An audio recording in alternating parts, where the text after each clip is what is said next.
On June 17, 1972, 4 men were apprehended breaking into the Democratic National Committee headquarters at the Watergate Hotel in Washington, D.C.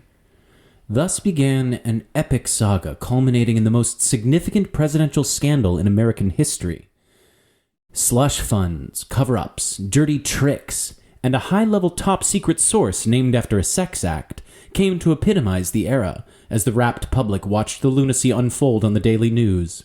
Meanwhile, a pair of young reporters at the Washington Post named Woodward and Bernstein made investigative journalism seem dangerous and heroic for maybe the first time ever. When it was going on, no one questioned the entertainment value of the hearings. Gore Vidal joked that getting his daily Watergate fix helped him start his morning right.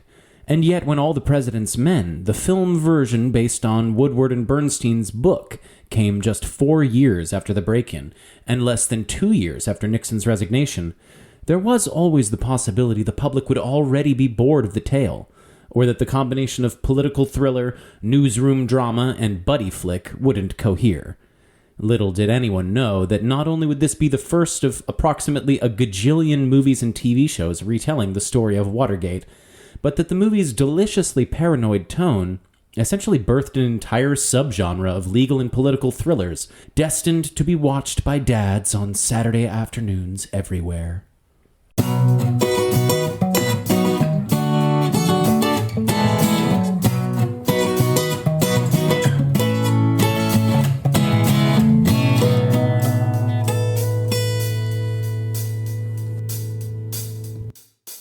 Welcome to Kael Your Idols, a new Hollywood podcast with your hosts, Sam Ludwig and Elena Gibson.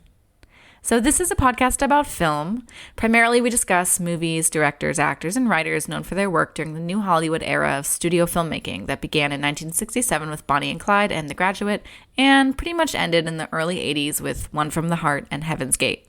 This episode, we're going to take a deep dive into some very new Hollywoody themes, paranoia, and institutional mistrust with All the President's Men. Well, Elena, I'm super excited. Another episode of Kael Your Idols, the show that doesn't quit. We are talking about a movie today that is, I don't know if I want to say close to my heart, but I've certainly seen it approximately 10,000 times. How about you? This is my very first time watching this movie. Really? Yeah, I don't know, never really gotten around to it. Also, I do not like politics, and I really don't like history, so a historical, political thriller, really not my cup of tea. Real life stories too, sometimes you have a resistance to this? Yeah, movies that are based on real life stories I typically find are so limited with what they can do with the plot that I feel like it hinders the overall story. Like, I prefer when movies are free to just become whatever the best version of a story it could be for the sake of the art. See, that's interesting, because I guess what you're talking about is when you see a movie that's based on a real event, you feel like they're too beholden to trying to make a story out of it. Maybe maybe it's an interesting series of events, but it doesn't have an arc the way that a movie does. And when they try and make it fit like that, it's doesn't come together. Or that's right. So I watched the most recent Elvis movie that focuses a lot on Elvis's manager, played by Tom Hanks. I think this would be the second most recent Elvis movie, technically. Okay, I'm not talking about Priscilla, right? Which I would say is, I wouldn't call that an Elvis movie, even though Elvis is in it, because it's more about Elvis's wife. I'd be like, that's an Elvis's wife movie. I guess you're right. I'm talking about the Elvis movie directed by, what's his face, the really flashy guy. Baz Luhrmann, that's right. I feel like they tried really hard to make that manager story a super interesting spin on the Elvis thing, and just wasn't good enough. It seemed over the top and really just forcing that story to happen when it really wasn't there. And it would have been better if they either could have fictionalized a story like that, but fictionalized it entirely, that they could make the characters fit that trajectory better, or I actually really ended up loving what All the President's Men did, where they didn't put in a bunch of extra drama. Like normally with a movie like this, they would focus a lot on the personal lives of the Woodward and Bernstein and try to somehow make it seem like they're at a pivotal moment in their personal life at the same time that these events are going on. But they didn't do that at all. They did actually shoot some film where Bernstein and Woodward were talking in the car about their personal lives, but they realized it just didn't fit, and that's not what the story called for. They shot scenes, and William Goldman, the screenwriter, wrote many, many scenes involving the personal lives of both actors. There's an interesting dynamic that Goldman pointed to, which is, so Redford, is the producer of this film. He's where the movie generates. I don't know if he's like technically the credited producer. I think there's a different person credited, but he's clearly like, everybody understood on set that he was really the one behind it all. And when the movie opens, it literally says it's a Robert Redford - Alan Pakula film. On Wiki, a very reliable source, the producer is listed as Walter Koblenz. For Redford's Wildwood Enterprises. Yeah, it was Redford's production company. Yeah.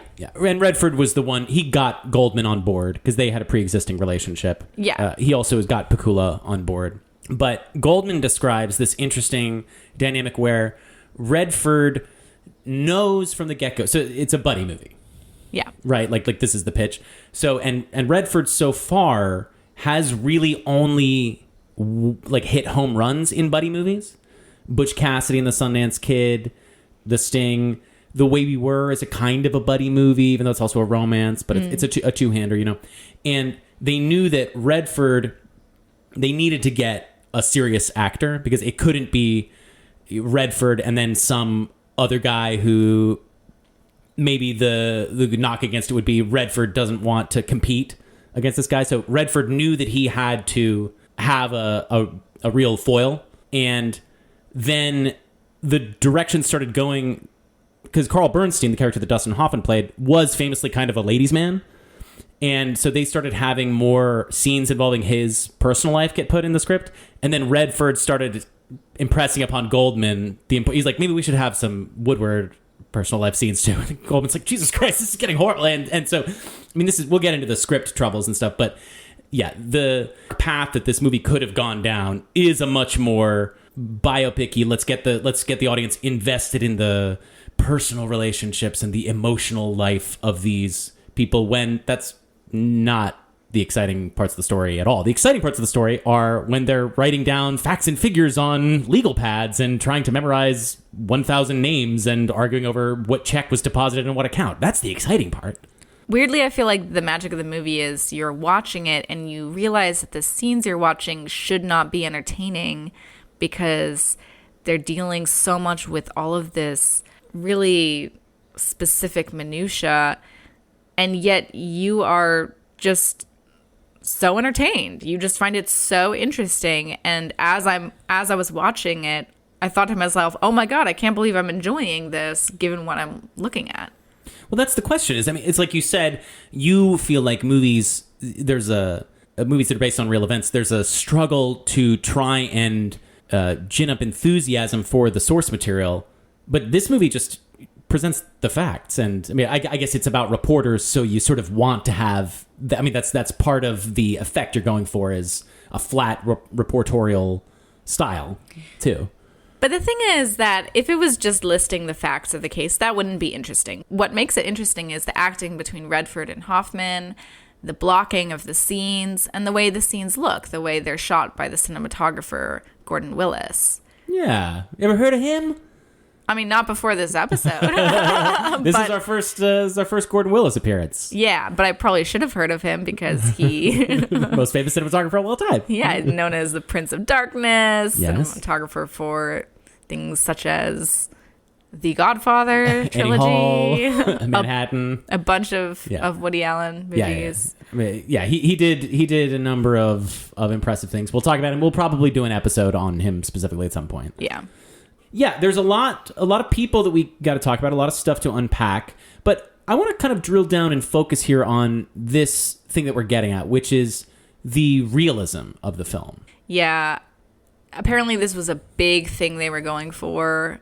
One, they wanted to get the history just completely accurate with the details of of the Watergate case. And this was for a couple of reasons. One, because obviously the public had an intense, intimate understanding of these events, and they had just happened. Mm-hmm. They were really worried that people were going to be sick of this story because it was so just in the news all the time. And two, they knew that they had to present the newsroom and the culture of the Washington Post accurately, because if they didn't, all of the reviewers and critics who do have experience in working in newsrooms would have ravaged them and would have, torn them apart. I think there was possibly also a concern about libel. Well, yeah. That if they presented the facts inaccurately, people could have sued them. It would just be crazy if they felt the need to make the story more salacious and suddenly start lying about how crazy the story is, because the real life story is wacky enough, I think. Yeah.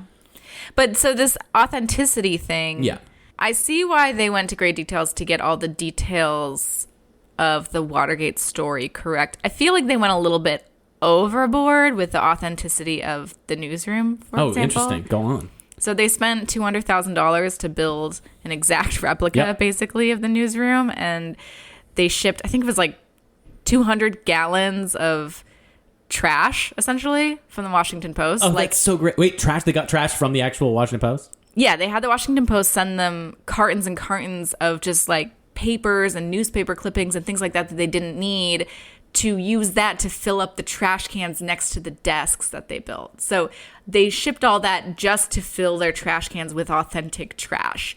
And there were, I think it was 160 desks in their replica of the Washington Post newsroom.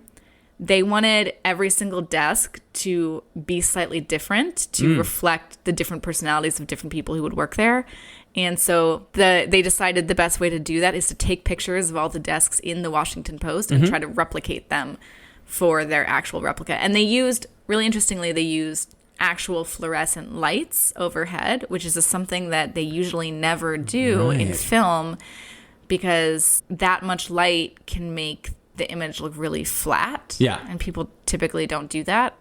Also, fluorescence, there are certain colors that don't show up really well, so they had to make sure they got special full spectrum fluorescent lights. The newsroom scenes could not look less flat. The transparency of the newsroom, the depth that you can see, it's it's an open air workspace, and everybody has, even the editor, Ben Bradley, has glass windows. You can see everything going on with such depth the whole time.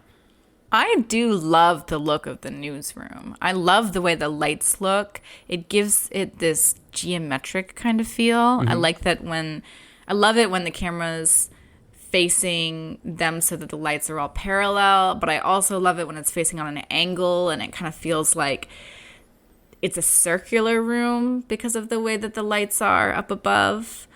And I just think it's a really, really cool look for the newsroom.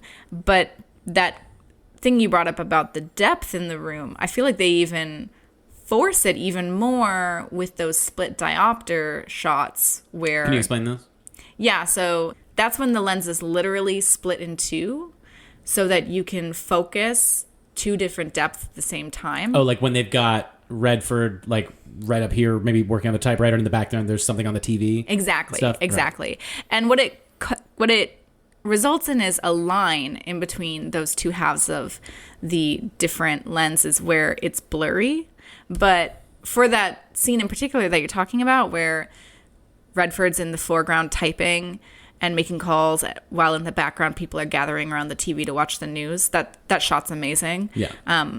They strategically placed that blur line right over top of a white pillar, so you don't even see that blur line, which is really cool.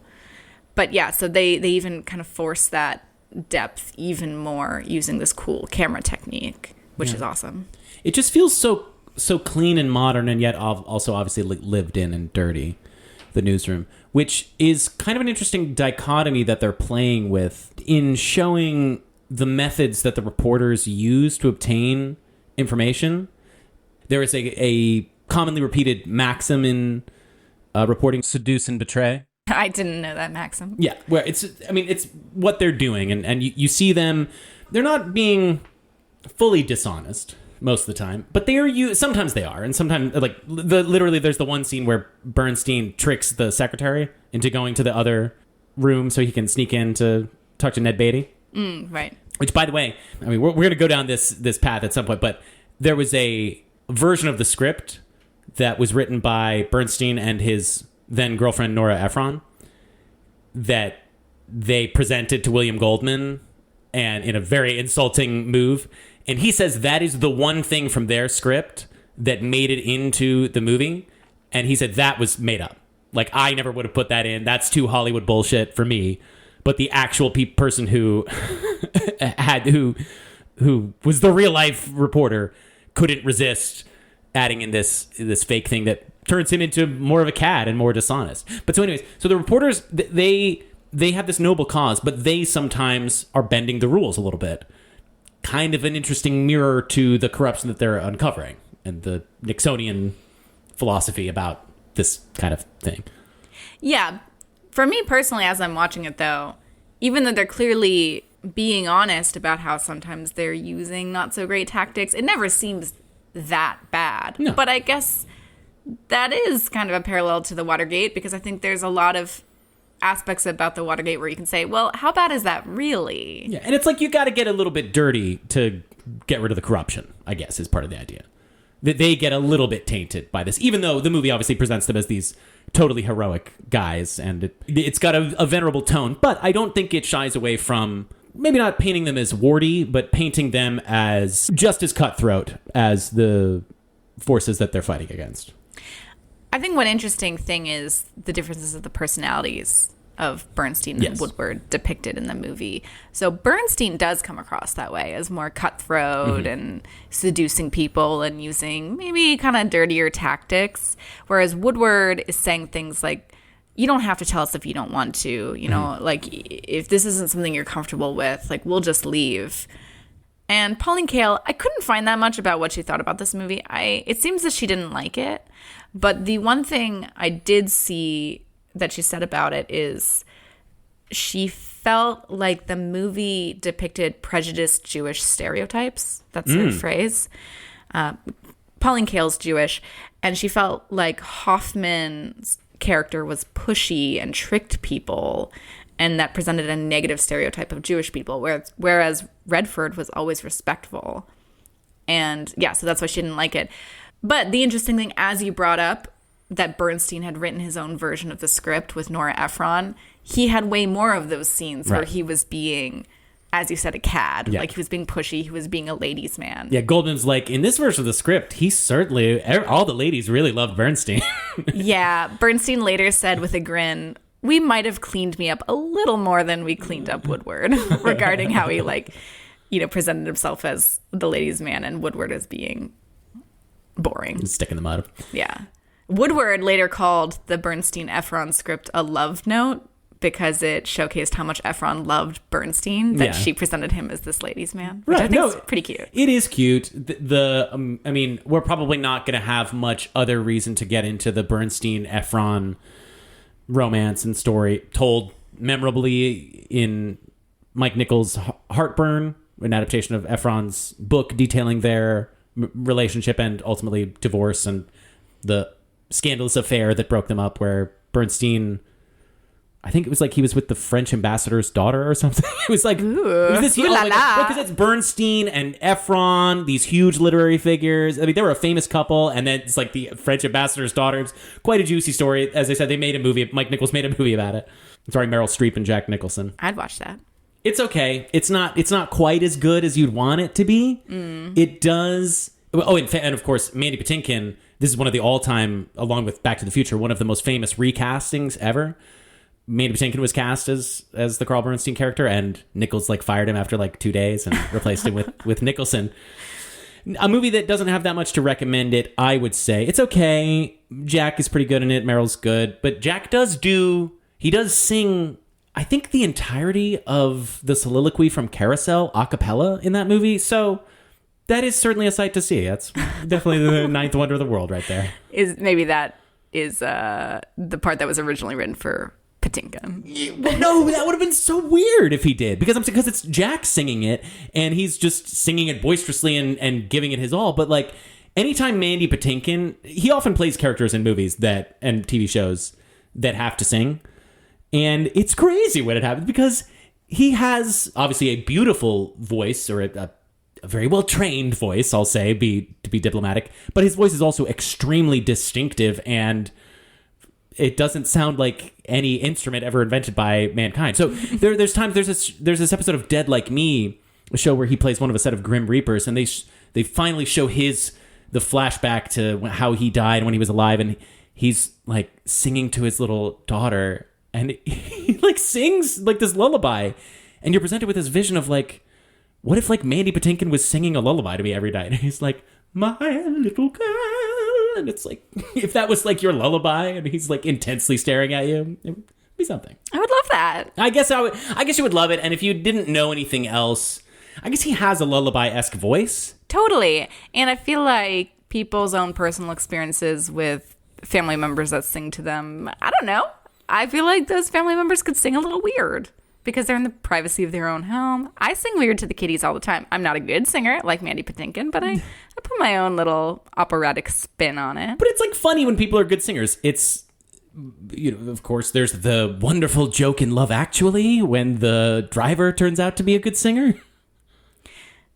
I feel like you remember that part?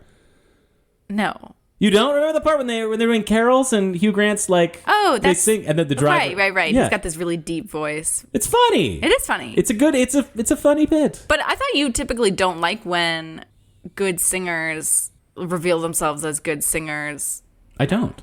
And like when you do karaoke, you're a great singer, but I feel like you try to make your voice sound a little weirder. Sure, this is a slightly different scenario that we're talking about, but yeah, I feel like, I mean, I kind of have a weird philosophy with this in general. I sort of change my voice around depending on the character and the scenario and the show and the tone in a way that sometimes I think is maybe overcomplicating things, and some of my colleagues, I think, are smarter to just have a voice that they use that is good sounding for all of the characters that they have to play. But for me, like, I feel like it's got to match the tone. And sometimes you want to play a character that's singing good, and other times you want to play a character that doesn't sing so good. And I don't feel like Mandy Patinkin has that philosophy.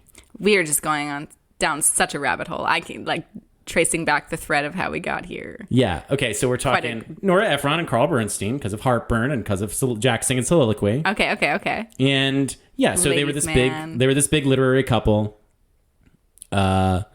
Bernstein fucked people, I guess. The movie is very realistic. But okay, so I feel like it's honestly, so we watched The Post, half of The Post. Yeah, I actually haven't finished The Post, but we saw half of it. Watching that immediately after watching All the President's Men, man, I hated what The Post was doing because it was the complete opposite of what All the President's Men does. All the President's Men, the camera doesn't move that much. As we mentioned, they don't really dramatize things that much. But The Post, it's like people are running back and forth. Everything's super important. The camera's always moving around. It's like Spielberg. It's too much. It was like, it looked so fake. Every little moment's got to have an extra little story. Yeah. Like the guy running across the street has to almost get hit by a taxi cab, and it's got to add this extra touch to... Yeah, and I just really wasn't enjoying it, so... There's one of the all-time great Meryl moments in cinema that once you get to that scene, you're kind of like, okay, I see why she wanted to do this role. It's a cool little moment. It's great. But I think it really drove home a point that I had been turning over these past couple of times watching this movie, which is, I think the acting in this movie, as well as the filmmaking, it seems like more realistic than movies before and after.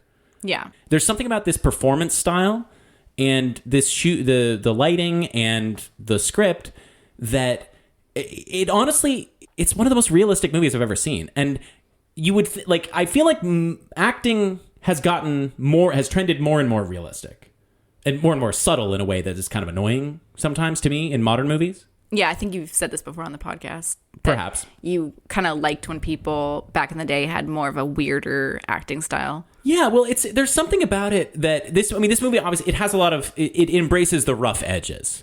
There's a lot of people stumbling over words. Oh, I do love when Woodward mixes up the names of the people on the phone. Maybe that's not quite what you're talking about. No, that is exactly what I'm talking about. And so that, people say that was just a mistake that he made. Mm-hmm. And they left it in, which is great. I mean, that's fine. It's a wonderful mistake to leave in. But there's other times where characters do that. So I don't know if that set the tone and then they just decided to go with that, or if Redford, who usually tells this story, I think, of it being a mistake that he made, I wonder if he's not remembering it correctly. Because it seems like they have a lot of these little gaffes and mistakes. Like there's a part when Bernstein's interviewing one lady that a plane flies overhead, and they're just kind of talking over the plane. These things don't happen in movies. Yeah. I said earlier that I feel like maybe that exact replica of the newsroom is a little over the top. Maybe I didn't actually say this. Maybe I didn't get around to saying this. But I feel like in some ways it's like, did you really need to spend all that money on all those specific details of like the actual trash and whatnot? But the effect is felt. Those actors in that set might have felt way more pushed to give realistic performances, knowing that what they're interacting with in that newsroom was all pretty real. I know that Hoffman improvised quite a lot for this movie, and I know that Pakula, Hoffman, and Redford all worked quite a lot on the script together. I mean, Goldman wrote it, but they took out flourishes and kind of made it their own. They kind of took it away from him is one interpretation. Yeah, there's debate that he didn't really contribute all that much to the script. But then people have gone back and read the scripts that he submitted for it, and they're like, no, he definitely did stuff. He won an Oscar for it? Yeah, and he regrets ever working on the project. He says it's the one job he would not do. He said everything. I mean, and we talked already about his horrible time with The Right Stuff. Right. Yeah. This is a repeat. As Sam just said, Goldman has come up before on The Right Stuff. I didn't realize until I was researching for this episode, William Goldman wrote The Princess Bride. Correct. The book and the book and the screenplay. That's right. Damn. I could see if you've done that, why you'd be okay being like, if I could do it over again, I wouldn't do All the President's Men. Right. You'd think like if you wrote All the President's Men and got an Oscar for it, even if it was a shitty experience, you wouldn't want to go back and not have done it. But it sounds like he had a lot of other great stuff going on. He certainly in his life. did. No, I mean, that's the thing. Can we pull up Goldman and go through some of these credits? Yeah. William Goldman wrote the scripts to Marathon Man. Have you seen that? No.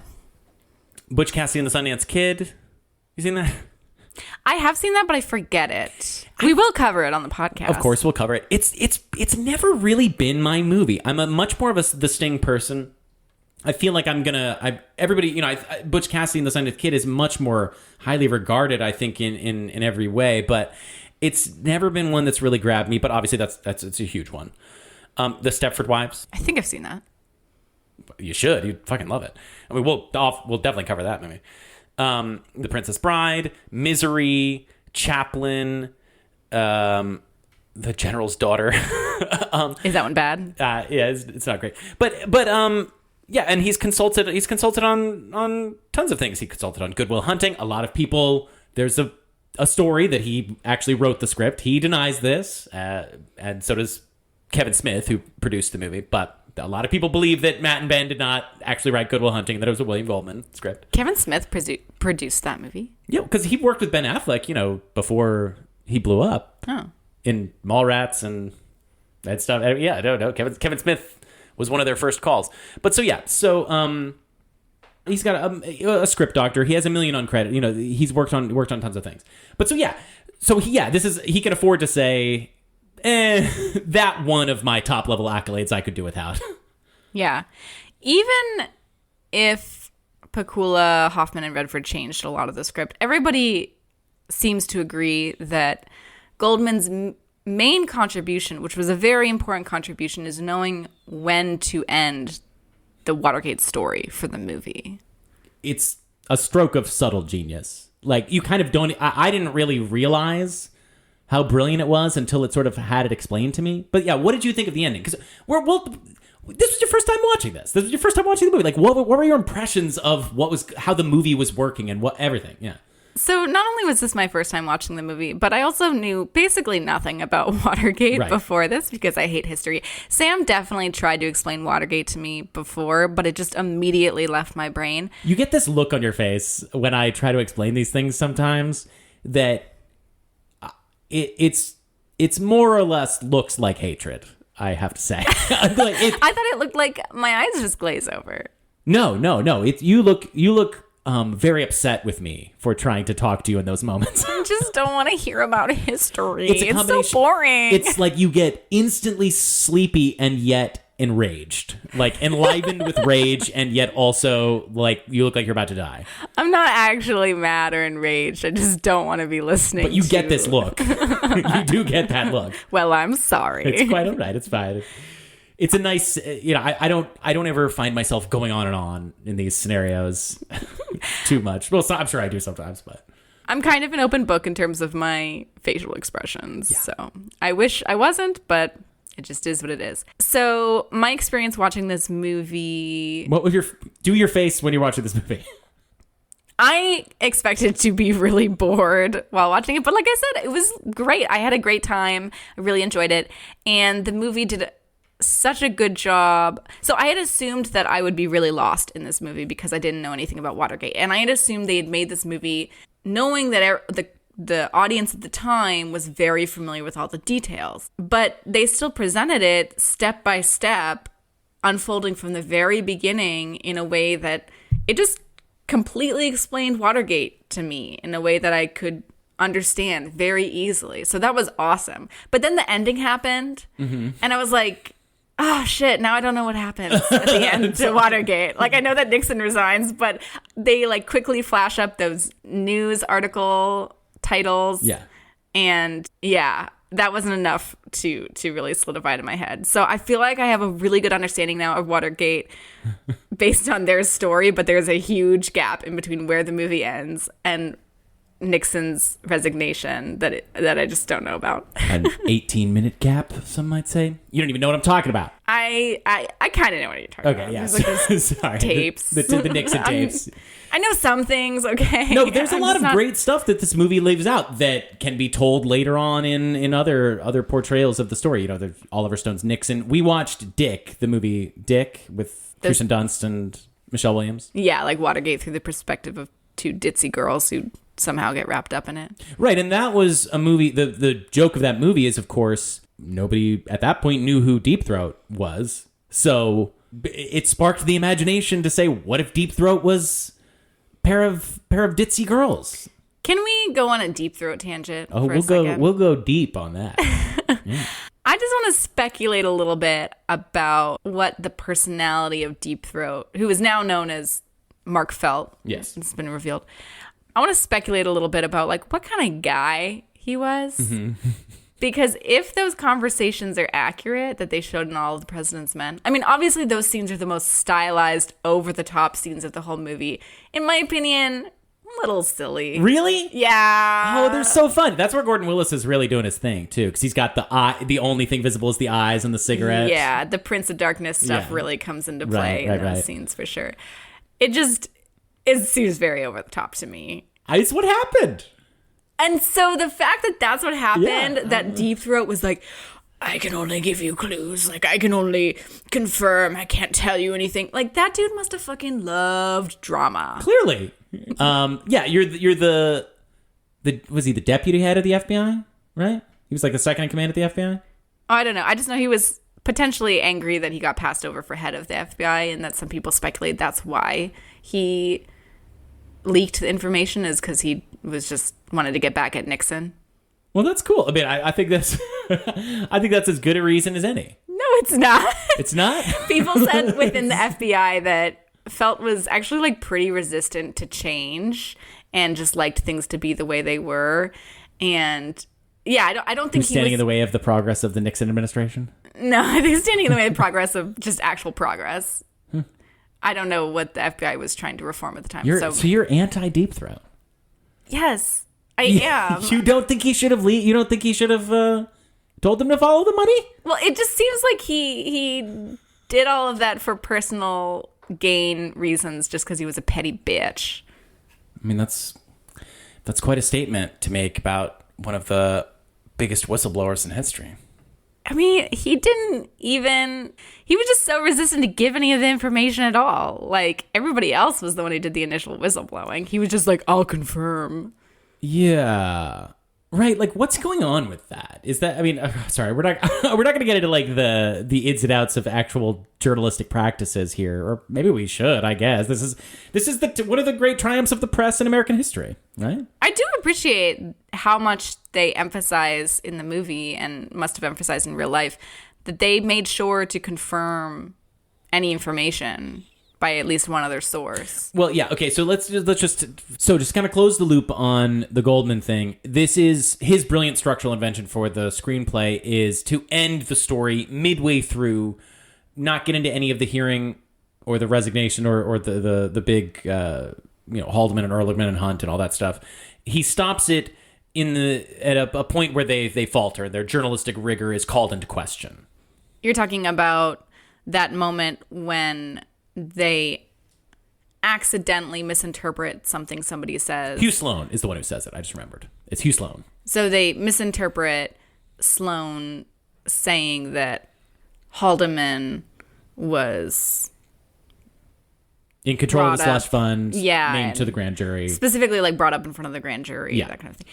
The Haldeman stuff, that part, the mistake that was made, it was just fucking confusing to watch. And I feel like that part just wasn't dramatic enough for that climactic scene because I was just confused. And yeah, I don't know. I felt like they did an amazing job walking me through all the other details. But that mistake that happened, I didn't catch it when it was happening. And I feel like that type of thing should have been obvious as you're watching, like, oh, a mistake was made, but this is dramatic irony because they don't know, but you know. I think that is the part where you really see how aware they were of the knowledge that the public had of what was going to happen, because they're trying to surprise the public, they're trying to surprise the audience, and the public is aware of what's their ultimate triumph and Nixon's ultimate defeat. So I think it's like Goldman is trying to end it on a note that you didn't expect, because most people probably didn't even remember this weird mistake that they made. Yeah. I believe other people when they say that it's a good place to end the story. I personally don't have any feelings about this. I'm not very good at writing. So for me to be like, yeah, that's the perfect place, that's so genius, it's like, I don't know. There might have been plenty of other places to end it. Yeah. I think the pacing of the movie is really good. So I definitely wouldn't have wanted them to cram a bunch of stuff in. It just stops being about Woodward and Bernstein as much the more the story goes. Right. The people in the administration start becoming more prominent characters. And then there's other people leading the investigation, like those people take up a little bit more of the focus of the narrative. So I think a lot of it has to do with like, we're telling the tale of Woodward and Bernstein uncovering this. It's just such a great perspective to approach this story from. And yeah, birth to genre, as we said. Like the investigative reporter thriller thingy. Do you have a favorite version of that? Aside from this? What's a good... I mean, it's stuff like... I guess a version of it would be JFK, which is a movie that I have often cited as one of my favorites. I went through a period of time in my early 20s when I watched JFK daily. I was kind of going through a rough time in retrospect, and I also realized that when it was happening. But this movie helped get me through a lot of tough times. JFK did? It's weird. I don't know. It's that was a total comfort movie for me. And again, that's not about reporters, but there is a lot of people detailing minutia, going through boxes of material, pointing out conspiracy-minded, quote-unquote, facts about details that you have to be really invested in to try and notice. It's like, it's a detective story, but drier, right? Is it the fact that it was dry why you kind of viewed it as a comfort film? No, I think JFK is a movie that, I would say, unlike All the President's Men, does actually give me that haunted house, it's kind of scary feeling in the pit of my stomach. Do you find All the President's Men frightening? No, they clearly were trying to make it that way because of the way it opens, where it's silence and a white screen for a little while. So much so that when I watched it, we turned the volume up just to make sure that like it wasn't muted. They got you. They got me. And then there's just this really like shocking loud sound effect of a typewriter going. Almost as if they're firing a shot for justice and journalism. Yeah, it's a good metaphor for that. To create that sound effect, the first half of the sound is the sound of a cannon firing, and the second half is a whip cracking. Wow. Which is pretty fun. That's great. Okay. You're about to hear that sound effect right now.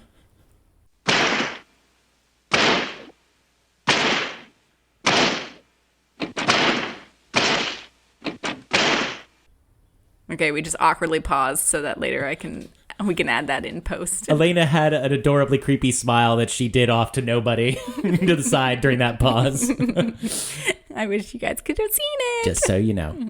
But yeah, and then the score also I feel like is trying to create a creepy vibe. Yeah, this and JFK, another two scores that I actually, unlike my recent comments about not liking film scores, these are scores that I do really respond to. I love the score to this movie. I liked it. At first I thought it was just repetitive, but we listened to it in preparation for this episode. It's only 30 minutes long. You can look it up on YouTube. And it's really cool the way that it is repetitive, but it builds on top of it as the story's going on. Yeah. Just like, Woodward and Bernstein's research was building and they were discovering more about the story. That's how the score really, really felt as well. It's true. It feels much more harmonically composed in that it's just sort of giving you these themes, but then enriching them with different chord structures and different harmonic language, depending on the situation. It has this vibe that it maintains completely.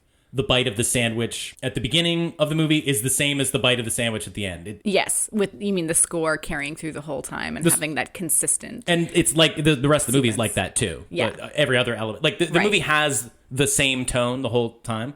And like it's this tone, it's creepiness, and it's meant to be like there's something disturbing happening here, but it's also, I think it's people sort of getting themselves excited about like they're in a creepy story. Totally. Like the part when they're like, oh my God, our lives are in danger. Yeah. I was like, oh, I don't know about that. Like, were their lives actually in danger? Or I mean, it's possible. It seems like they could have been, but yeah, I don't understand why, if their lives were in danger, why they weren't killed. Like I mean, this is an administration that's, it's got slush funds and they're doing cover-ups and, they're doing dirty tricks. I guess maybe murder is too far for the White House plumbers. It's weird what they will and won't do. Like, the government seems very adamant to not lie. Like, they're non-denial denials. Yeah. And it's like, you guys are doing this whole cover-up thing. Why don't you just lie?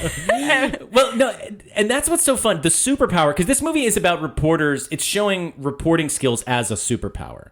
There's that early scene where Bernstein breaks down the basics of journalism to Woodward, and you're just supposed to be like, oh, wow, this is a cool guy. He really understands a lot about not burying the lead. And yeah, but it's just shown again and again. This movie demonstrates that nobody, no matter how deep into a government conspiracy they are, can resist a guessing game put to them by a reporter. It was just so can't funny. Say no. They're all like, no, I'm not going to say anything. No, I'm not going to. Okay, I'll nod. Yeah, I'll nod if you need me to. Sure. Yeah. Like, It's just the way that nod people, yes on a letter? Why, I think I will do that. The way that people, what they are and aren't comfortable with is just so fascinating to watch. I like thinking about what the heart of the movie is. And you mentioned it's a buddy film. So definitely one heart of it is the relationship between Woodward and Bernstein. But I've heard it said that the other heart of it is the sources. Yeah. Yes. Oh, well, and we will talk about that. I mean, I don't know if you want to get into this, but this movie is perhaps the greatest trove of character actors until JFK, to bring that up again. Yeah, we might as well do it now. Let's get into those character actors. Do I do now? Where do you start with this movie? This movie you've got like 10 or 12 people in this movie who are some of the most fascinating and interesting character actors ever. I actually would like you to start with explaining to me what the distinction is, like what it means to be a character actor, because every actor is playing a character. Yes, every actor is indeed playing a character. But yeah, what a character actor is, I mean, this gets into a sort of complicated debate. There is no real answer. Basically, a character actor is somebody who is not the lead, right? Now, there are many people who get sort of called things like character actor in a leading man's body. People talk about Brad Pitt is like one of these people. And then there's character actors like, I'm stealing this example from somebody else, but like Steve Buscemi, right? Who doesn't know who Steve Buscemi is? He's an incredibly famous person, right? So a character actor doesn't mean that you never play the lead. It doesn't mean that you can't be like a big famous star, but usually they're the kind of people who are not playing the lead in a romantic comedy, shall we say. Are they usually doing performances that are a little more stylized, perhaps, or showy? No, I don't think that's necessarily true at all. Like, sometimes it's just a thing where, like, this movie, okay? It's populated with so many people who are kind of variations of the same person. Right. Like, I think that there's two character actors we're going to cover who I thought were played by the same actress. Oh, yeah. No, exactly, right. But speaking of actresses, by the way, this movie has way more women in it than you think. I was watching an interview with Alan J. Pakula, the director, and he was talking about early on in his career, he was considered more of a woman's director because he worked with Liza Minnelli in her first role, and he kind of broke Jane Fonda as a serious actor in a way with Clute and sort of tracked her career. And then he himself, he's like, and then I did All the President's Men, and like, there's not even any women in that. I was like, what are you talking about, man? There's like tons of, there's actually like, for a movie that is such a sausage fest in some ways, and so full of so many great male character actors, it's got a bunch of really notable scenes by women. And Jane Alexander's, you're going to mention maybe? Well, no, actually, I was going to say that the scenes by the women aren't doing anything great. Like, they're just getting information pulled out of them. So saying that there's no, so like saying that there's like not that many women in this movie, I would agree with that. Like, yeah, they're there, but none of those characters are very strong. But they're no less strong than any of the male small characters. That's true, but the leads are all male, and they are very strong. Yes, the leads in this movie are male, but it's a movie that has a bunch of one scene performances, and every single person makes an impression. Maybe you don't remember them initially if you're not somebody who finds it easy to distinguish actors naturally, but I think upon looking at, like, every scene with every source has a bit of a different game to it. Which is so fun, getting back to that whole idea about the sources being the heart of the movie. It is really, really fun seeing the different ways that the sources are interacting with the journalists. And the funniest version of that is when that woman is super welcoming and is like, yeah, come on in, I'll definitely talk to you. And then you realize they got the names just wrong. Has the same name as one of the sources, and she's like, I agree with everything you're writing in the paper. They're like, oh, thank God we can talk to somebody who actually wants to give us a... And she's like, no, I just agree with you. I'm just a person.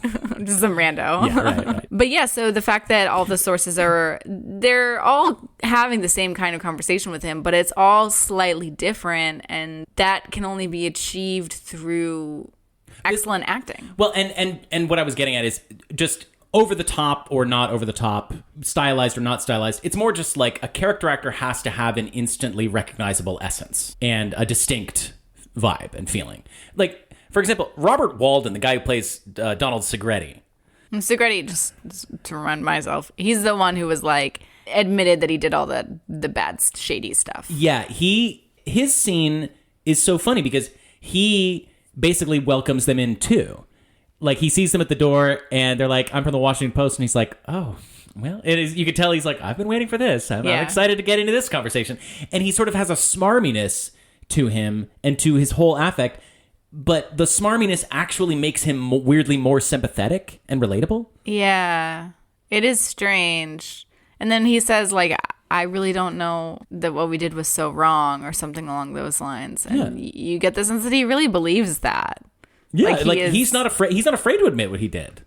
Yeah, because he actually doesn't see it as that more complicated. And that's what's so interesting too about a lot of these conversations that they're having with these sources is it's such a vast conspiracy with so many different parts that a lot of the people that they're talking about often are as confused about what is going on as the reporters are. Yeah, like during one of the phone conversations, the guy is like, "I think I'm in the middle of something, but I don't know what it is." Yeah. I just work with a lot of really important people, and something's happening. And that's the thing. It's like sometimes the source is scared. Sometimes you can tell they're being calculating. Sometimes you can tell they're pissed off but feel obligated to answer the questions of an investigative journalist for whatever reason. Sometimes you can tell that they're genuinely disturbed by what they've been made to become a part of, but they don't know how to get out of it. And, Yeah, so should we just go ahead and dive into the character actors who make all of those scenes happen? Yeah, I mean, as I say, there's so many.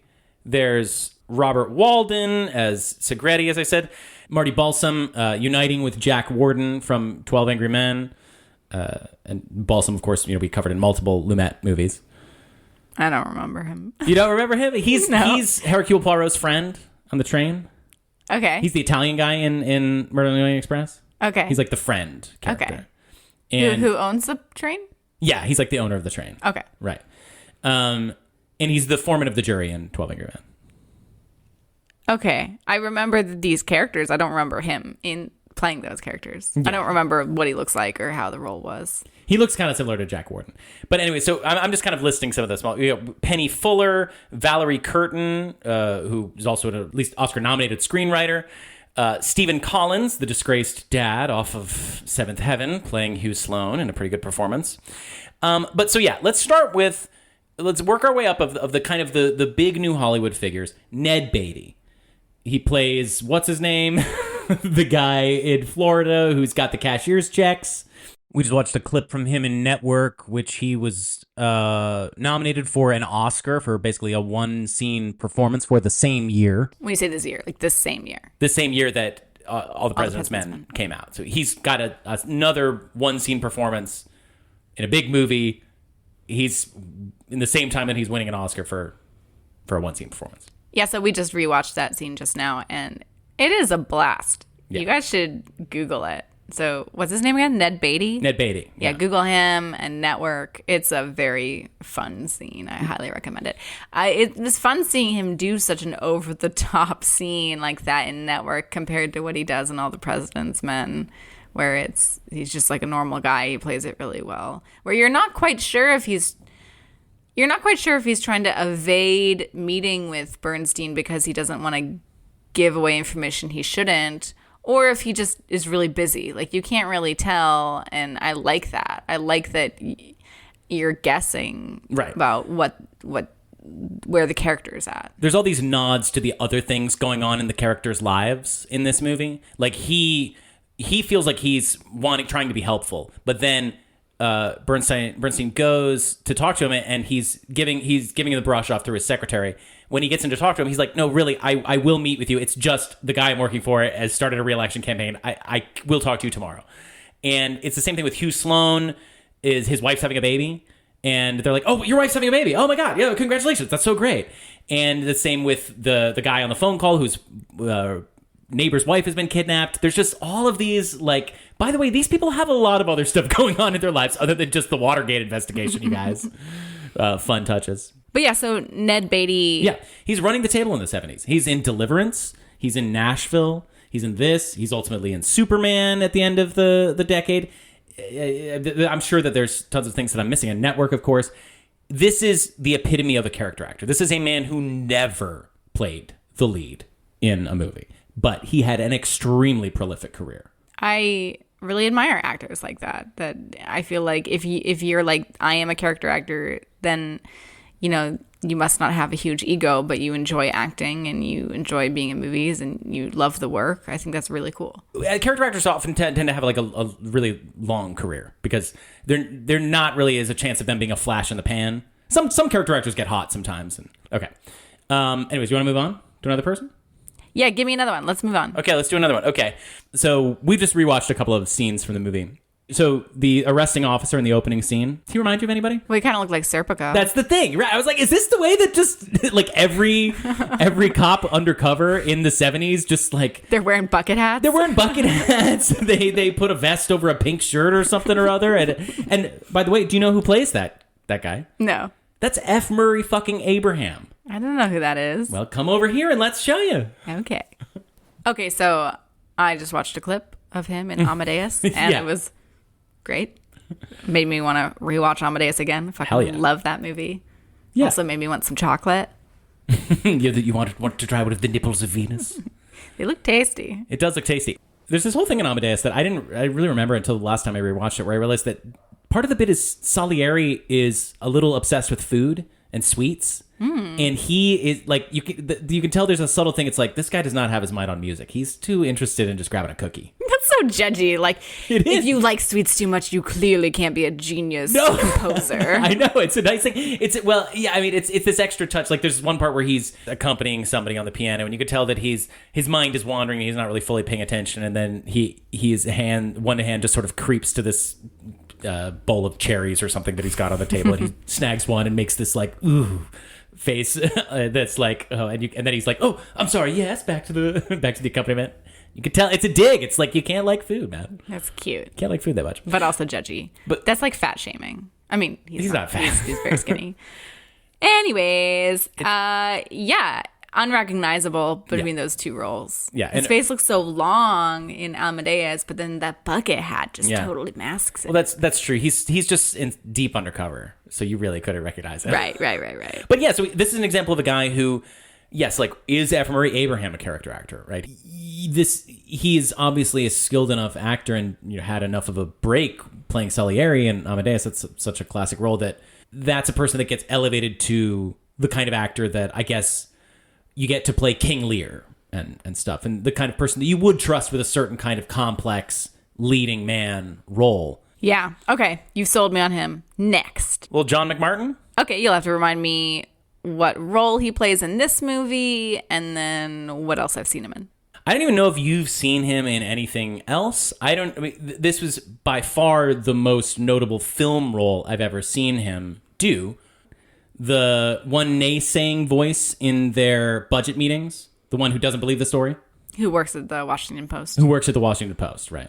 The guy who sort of convinces Bradley, like, maybe you should be thinking twice about that story. Yeah. He says it's like dangerous or something. Yeah. And he just truly doesn't believe. He says he doesn't believe it. That guy, he originated Ben Stone in Follies in 1971. Which is a musical by Stephen Sondheim. People don't know. It's amazing. And he gives one of the greatest performances in musical theater history. He clearly never really made the transition to movies, but I don't know why. I think he's great in the movie. He's very noticeable. Did he do a lot of other musicals? Like, is he a big theater actor, or was that kind of his main thing? Big theater actor, of course. Oh, he was also he played his character that he played on Broadway in the Sweet Charity movie, but that's nobody's ever seen that movie. But I guess that was his big lead role in Hollywood, and yeah, worked out not so great for him, I guess, in that instance. This movie just really gave a lot of little jobs to some great actors. That's awesome. Yeah. Next, okay. So we got Lindsay Krause, a very familiar face of New Hollywood, and big role in our beloved Slapshot. We are so excited to cover that on the podcast, by the way. Fucking love that movie. Okay, keep telling me about her. Yeah, she plays the character in the movie who she used to go out with one of the guys in the administration, and they're like, maybe you could call him up and try and see if he wants to meet again. And yeah, she kind of does her Lindsay Krause thing, which is to be sort of like grumpy and put upon. But in this, unlike in Slapshot, she is professional and does not seem like an alcoholic. But yeah, grumpy seems to be her thing based on those two movies. At least in the 70s. Yeah, I mean, she did do some work later on that I think, there's an older version of her that is recognizable to me. I looked up pictures and I was like, oh, right, yeah, like I know that lady. But this young version of her in the 70s, she's a lady who is sick of your shit. And who's got great bangs. All right, next. We got Hal Holbrook, of course. Deep Throat. Deep Throat, your least favorite person who's ever worked for the government ever. Nope, I can think of plenty of other politicians I don't like. So yeah, Hal Holbrook, I guess he's a well-known face. You will see him in many movies across his 6 or 7 decade career. He just died like in 2021 at age 100 or something. It was like 99. He looked already so old. He is so old already in this movie. He's playing like a guy who's supposedly heading the FBI. And at this point, he's already made his name by the famous one-man show Mark Twain Tonight, which we watched a little clip of. It looked like the kind of show that grandmothers would love to take their grandchildren to go see. It's 100% a show that it's Capitol Steps or something like that. It's the kind of thing that comes through your town. he would come and he would perform it at like very small venues. He did the show on Broadway. He did a couple of runs, but he would also just like because it was just him as a one person show, and he would just put this show on at like small theaters, and you could just go see Mark Twain Tonight. I guess he just loved it. He loved it, and the audiences, they kept coming back. They never got sick of it. So based on his Deep Throat performance and based on that tiny clip I saw from Mark Twain Tonight, he seems like a pretty hammy actor. I guess you could say. So wait, yeah, so you feel like you got a problem with Deep Throat. I mean, and I guess as portrayed in the film. I guess his performance of Deep Throat isn't the over the top part. It's just straight up like, well, it's the lighting from the cinematographer making it so like dark and Gordon mysterious. Willis. Yeah, like hammy. And especially like, okay, I think Gordon Willis is amazing. He's great. He did an amazing job on All the President's Men. So I don't want to make it sound like I don't like his cinematography, because I think he's great. But he clearly, his big idea for it was like, I'm going to have the really bright scenes in the newsroom because it's like truth. And then I'm going to have really dark scenes of the rest of like Washington because it's evil. And that's just like the main thing, like dark and light. Wow. Like, and he has this quote that's just like, I like going from light to dark to light, big to small, small to big. And he was just this guy who views himself as like kind of this just like really simple guy who likes kind of just straightforward stuff. So it's just kind of funny that, I don't know, the Deep Throat scenes, they're just a little over the top with the lighting and like the cigarette and just the shit that Deep Throat says. That's the way that he kind of talks like this. The sort of that there is a hammy version of talking soft for older actors. Like when you listen to old radio dramas, there's always a guy who kind of talks like this. And that's his version of being a little more realistic sounding. Yeah. Holbrook's doing that. Yeah, he's doing that. But he's fun. You know, it's fun. It's great. It's a fun moment because the rest of he doesn't look like any other human being, and that's what's so great about his performance as Deep Throat. He really does look like this is a person who has been living underground in a secret lair, and governments have been doing experiments on him his whole life or something. And, yeah. He's fun. Okay. I'm sorry. I don't mean to shit on Deep Throat too much. It's okay. Yeah, it's fine. The thing about Deep Throat revealing himself, apparently his family pressured him to do it because they wanted the money from the book deals that would come from it. And at the time, Mark Felt had dementia. So could he really give consent? Like, the man held the secret his whole life. And then once his, mental capacities start going, he's forced into telling everybody. He's pressured into telling everybody from his family. That's a little shitty. Why didn't they let him have his dignity and die, keeping that secret to his grave? What if he wasn't Deep Throat and they just tricked him into thinking that he was Deep Throat when he had dementia? I feel like they just smelled money, because he was always a popular theory, right? But Woodward confirmed, and I feel like that guy clearly loves the truth. He's committed to the truth, so I don't think he'd confirm it if it wasn't true. Unless, man, that would be such a conspiracy if they got Woodward in on it. Yeah, man, it goes straight to the bottom. Are they technically on the bottom? I don't know. Okay, do you want to keep going with character actors? Yeah, give me another one. Okay, another one. We got Jack Warden. And I feel like we don't need to watch a clip of Jack Warden. I feel like you know who Jack Warden is. Yeah, I enjoy him. Yeah, I enjoy him. I mean, he could be the poster child of this whole idea. And I mean, he is a guy, again, what we have to talk about with character actors in New Hollywood is there is a real blurring of the lines, right? Obviously, Hoffman is the kind of person who nobody ever would have thought would be a leading man or the lead of this movie. Redford is the kind of guy who you, of course, would think is the opposite of a character actor. Some people don't even consider him much of an actor. I think he's really good in the movie. To me, it just seems like a character actor is a working actor who doesn't get cast in lead, like doesn't make it big.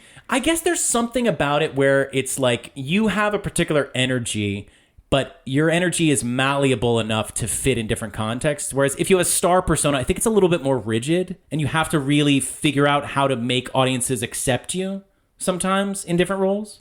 That was definitely the case with Redford and Hoffman in these roles. They're both trying to work their way to a different place in their careers, I think, with these.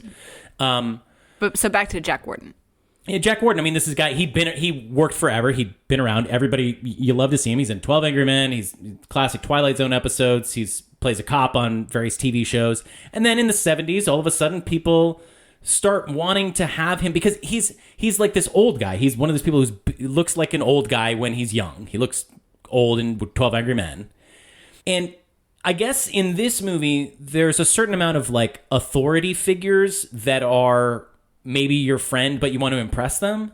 Like this is what's going on with Ben Bradley too. Mm-hmm. You know, like there's a lot of like you're trying to impress your cool boss and how good that feels. And I guess Warden in his roles in this and Shampoo and Heaven Can Wait, he tends to play like powerful people who he is somewhat undermining your classic impression of the way that a powerful person would comport themselves. Yeah, I mean, if I had him as my boss, I'd feel like I could go to him with issues and confide in him, and I'd want to seek his approval. He seems like a pretty good boss. Yeah. A new Hollywood figure of great renown. We will talk about him many, many more times. By the way, just quick note. I want to try and remember this correctly, but the opening credit, we're not people who obsess about credits. I was just noticing when I just had it playing on in the background just a couple minutes before we were recording. And it's just very funny, like the way they introduce the different people, what order and stuff. Yeah. I mean, it's like a Robert Redford film. Hoffman gets first billing. Wait, no, a Robert Redford, Alan Pakula film. Yeah, right. Hoffman gets first billing, though. But I heard their agreement was like Hoffman would take first billing in one form, I guess, on the title sequence, but then Redford on the poster, it was done another way? Yeah, I think Redford took it the other way. Like, they split it. Yeah, that makes sense. So it's like Hoffman, Robert Redford, co-starring Jack Warden, Marty Balsam, and featuring Jason Robards as Ben Bradley. Screenplay by William Goldman, music by David Shire, cinematographer Gordon Willis, movie by Alan J. Pakula. You're like, holy fuck, give me some new Hollywood right now, please. This is so great. Now let's do a little Jane Alexander. Yeah, so she played the bookkeeper, or the one that Hoffman worms his way into the house and drinks a gajillion cups of coffee as he's slowly pulling information from her. Yeah. It's funny watching that scene because the information is just like slowly coming out of her. And from her perspective, I'm sure it feels like she's barely giving anything, or she's giving just like whatever she can. But then Bernstein talks to Woodward and he's like, she was like a fountain, you know? It's just funny, like their perspective where they're not getting anything. Like the stuff that she gave him was just like a gold mine. Yeah, that's the thing. Just these scenes, you have to add so little, but there's an infinite amount of things to play with these scenes from on both sides of it. It's a great game of cat and mouse, and the stakes are always extremely high for the characters. They're just immensely actable. There's always something that they're obviously holding back something, but they're also playing whatever level of wanting to tell the reporter what they know that they have. And yeah, she plays just all of the different pressures going on with this woman, including her sister, who's there exerting a moral imperative on her. She handles it all so perfectly, and she just seems like a really real person. Yeah, totally. She does an amazing job. And she got nominated for Best Supporting Actress because of that one scene. And should have. Oh, well, two scenes, I guess. Multiple scenes. Yeah. But no, and she should have. I mean, it's a complicated role. And everybody is a utility player in this movie. But once you actually get really finely grained with what's going on in the performances, you can see why they got so many great actors. These are great roles. These are actually very interesting people. So what else is Jane Alexander in? Well, she's in Kramer versus Kramer. Reunites Dustin Hoffman. Yeah. Both of them playing great scenes together. They clearly liked working together. I wouldn't be surprised if Hoffman maybe got her in that. I could see that happening. They play very well off of each other. They do. They have great chemistry. She was in The Great White Hope, won a Tony Award for her performance, and the film version, she got an Oscar nomination for that. She's in The Cider House Rules, for All the President's Men, and Kramer versus Kramer are probably her two biggest roles. She calls the bookkeeper scene in All the President's Men her favorite scene that she's ever been in. Yeah. Her character is just called Bookkeeper, right? Yeah. Yeah, I think so. I don't know. It's hard for me to explain, but like she makes a huge impression on me. She didn't when I watched it, but looking back, I can now see what a crucial scene that was for the movie. It's a major hinge point, and I can see how delicate that scene must be to act, and she did a great job. Moving on. Okay, so we got to sort of move more away from these small roles into now leads. I mean, a lead character. Jason Robards as Ben Bradley. Yes. Oscar-winning performance. Yes. Won an Oscar. What'd you think? I thought it was great. I loved how it constantly walked the line of you thinking he's gonna pull the plug on them, but in the end he sticks with them. Like, he's portrayed so well, like Ben Bradley, which then if you learn about how the Post approved them doing this movie, and Ben Bradley in particular was like, just don't make me look like an asshole. Like, they clearly took that to heart and were like, okay, we got to make this character like really good. Yeah. And it's a nice reminder that the people who are in charge of how the story gets told, are definitely going to influence the way figures in history are remembered. But yeah, he just seems like a really great guy, like a hard ass, but also really competent. I love that scene where he reads one of the early stories they write up and they're so proud of it. And he's like, you didn't get it. Yeah. He's almost amused. He's like, you thought this was good? Yeah. Like, all you got are some like library records or like, not really. We're gonna print this in the front page of the Washington Post? Yeah. And then Bernstein's really upset and Woodward's like, no, he's right. We didn't get it. And I love that so much because that's what it's like in real life, where you're so proud of something or you're excited or you're like, this is cool, this is good. And then you present it to your boss and they're like, it's not good enough. And then you're like, damn it, I guess they're right. Right. It just seemed very professional and real. And Jason Robards did a great job playing Ben Bradley, although maybe he made him seem too great. It's possible. I mean, this is a beloved historical figure, and I love this performance. If you compare it to Hanks's portrayal of the same character, I guess there's a certain amount in that movie. You got Tom Hanks playing the character, so of course, It's very precious. he's going to be likable. Like, they're going to go in a similar, like, this is a heroic and nice guy. But they're trying to paint a little bit more of a complicated character where he's got some sexism going on with the owner of the paper. And, he's shown as being a little more self-interested and a little bit blind sometimes to his own political prejudices. But upon this rewatch, I was noticing he's a figure that comes into focus as the movie goes on. And of course, he's got the climactic speech at the end, the great ending speech. The get yourself some rest, 15 minutes, and then I want you to come right. It's so good. That's like apparently one of the parts that didn't actually happen. It was just like added for the story. Yeah, of course. But he's introduced in as he seems almost a little bit more like a naive kid in this newsroom. Like, he's so entranced by all of the reporters, and he's so easily swayed by John McMartin telling him that there's no story here. That's true. Well, I mean, he trusts his people. Exactly. Like, he picked his employees well, and he trusts them, and I really respect that in a boss. Yeah. No, it's good. This is a movie where that shows sort of the not very reluctant, but the handing down of the reins from an older generation to the younger one in a really nice way. It's nice to see these older dudes believing in these young guys. Yeah, really, the inner workings of the Post, the way it's portrayed in this movie, it just seems like a very healthy workplace. Yeah, right. It's great to see. It does. It's a venerating film, but it's great. And so he's presented as this almost like he's easily swayed, or he's a little too cautious in this way. But then he just gets this great arc of, you can tell he believes in these guys so much, but that means he's got to hold them to even higher standard. Yeah. I think he's great. I think he deserves his Oscar for this. What else is he in? You want a clip? Yeah. Okay, Sam just showed me 2 clips, one from Melvin and Howard and one from Philadelphia.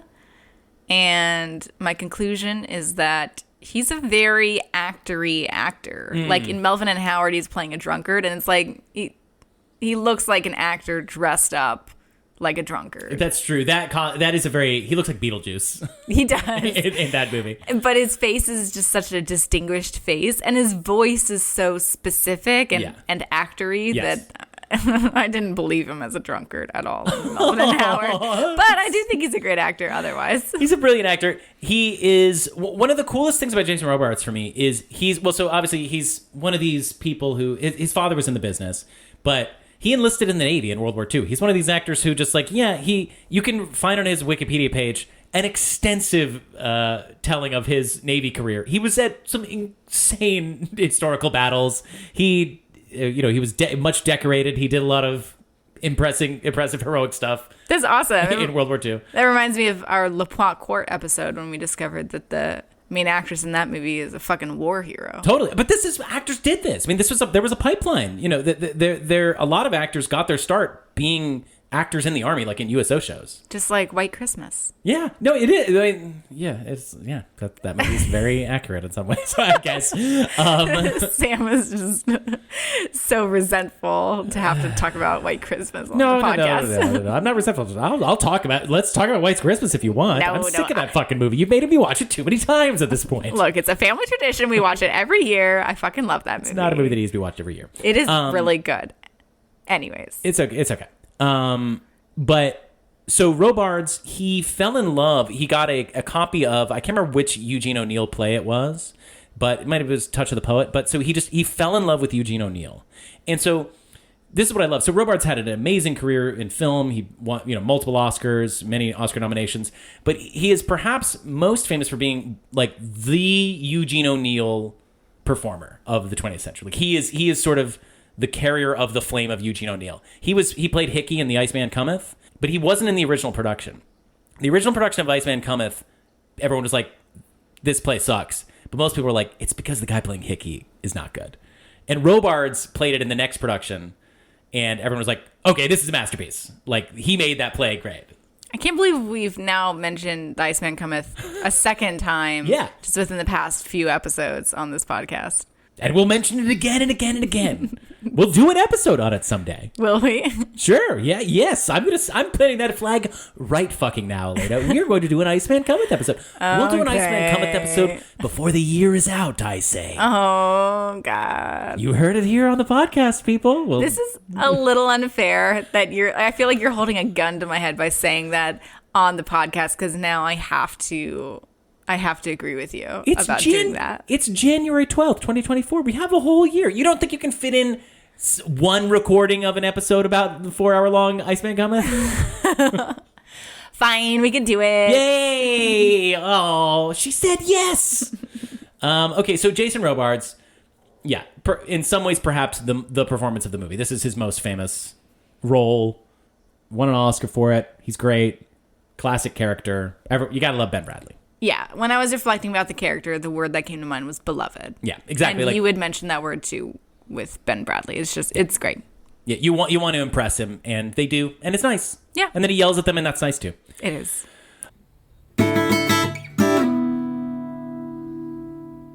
Let's talk about this film being a paranoia film. Well, actually, let's briefly just list a couple of aspects about this film that make it a new Hollywood movie. So, as I just mentioned, paranoia. And yes. We're going to get a little bit more into that in a second. All the actors and people involved, as we just mentioned, lots of new Hollywood figures, actors, but also the cinematographer, the director, the screenwriter, the director. The composer, everything.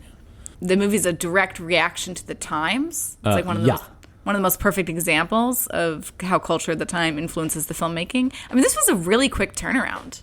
Just the fact that it's about Watergate specifically, in addition to the idea of it reacting to current events in a general way, the fact that it's about Watergate specifically, this is one of the key themes of New Hollywood. Whether unspoken or spoken, in this movie it's rather spoken.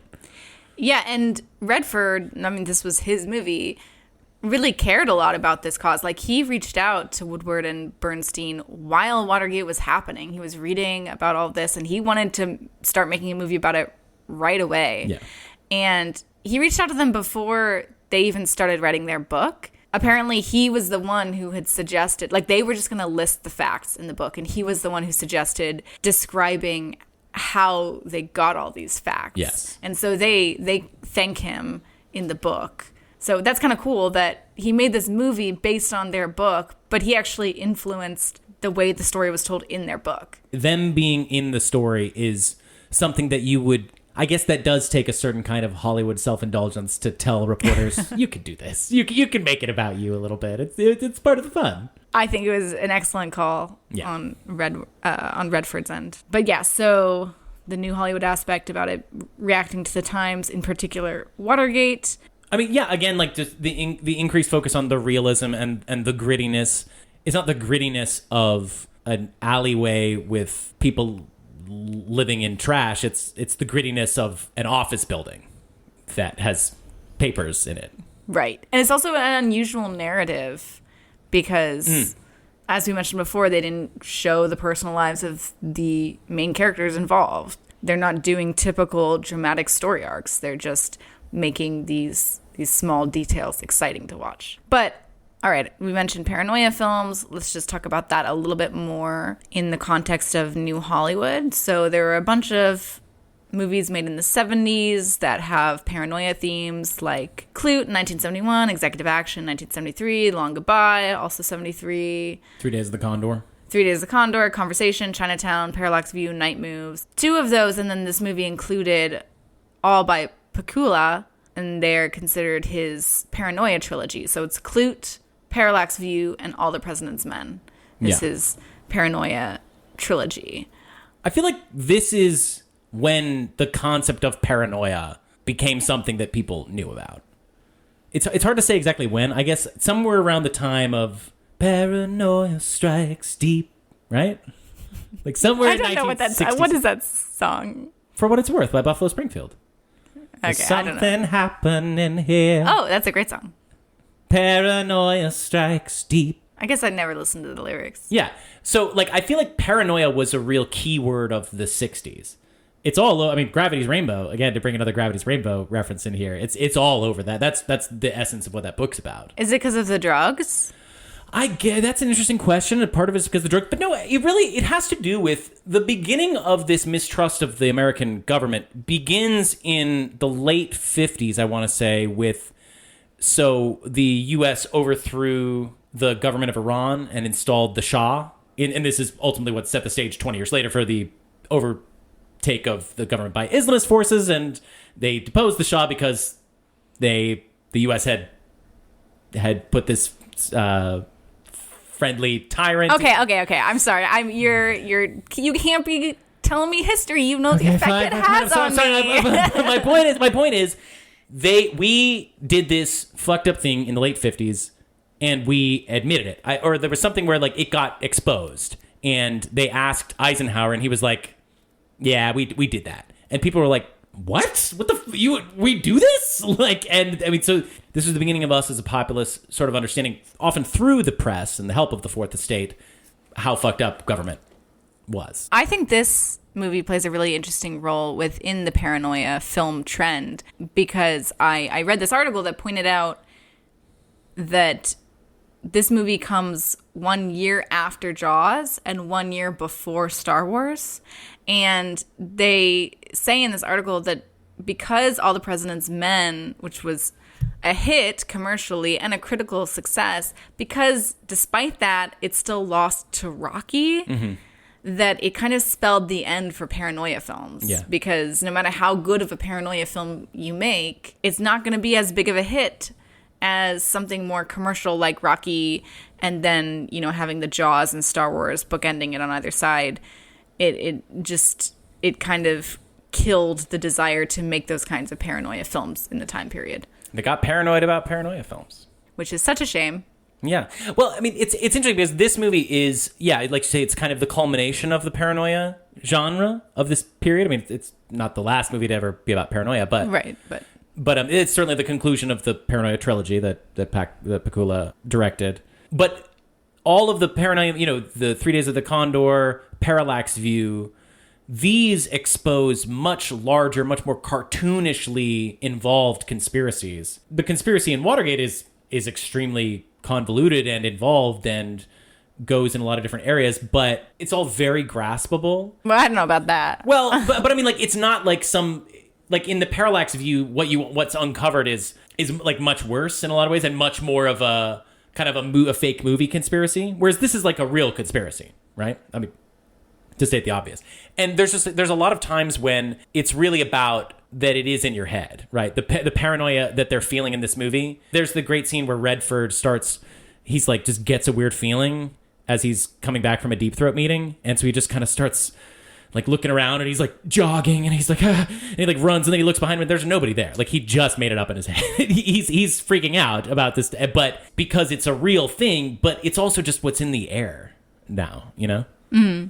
Yeah, I think this movie has a fun time with, there is danger, but the people that they're also afraid of have been shown to be basically bumbling buffoons. Deep Throat straight up says that. Right, exactly, he does. And I mean, that was, Goldman said, you know, when he first was reading about the things, he said, this seems like a comic opera. And he said that to Woodward and Bernstein, and he was like, I probably shouldn't have said that the first time that I met them, because they were like, there's nothing funny about this.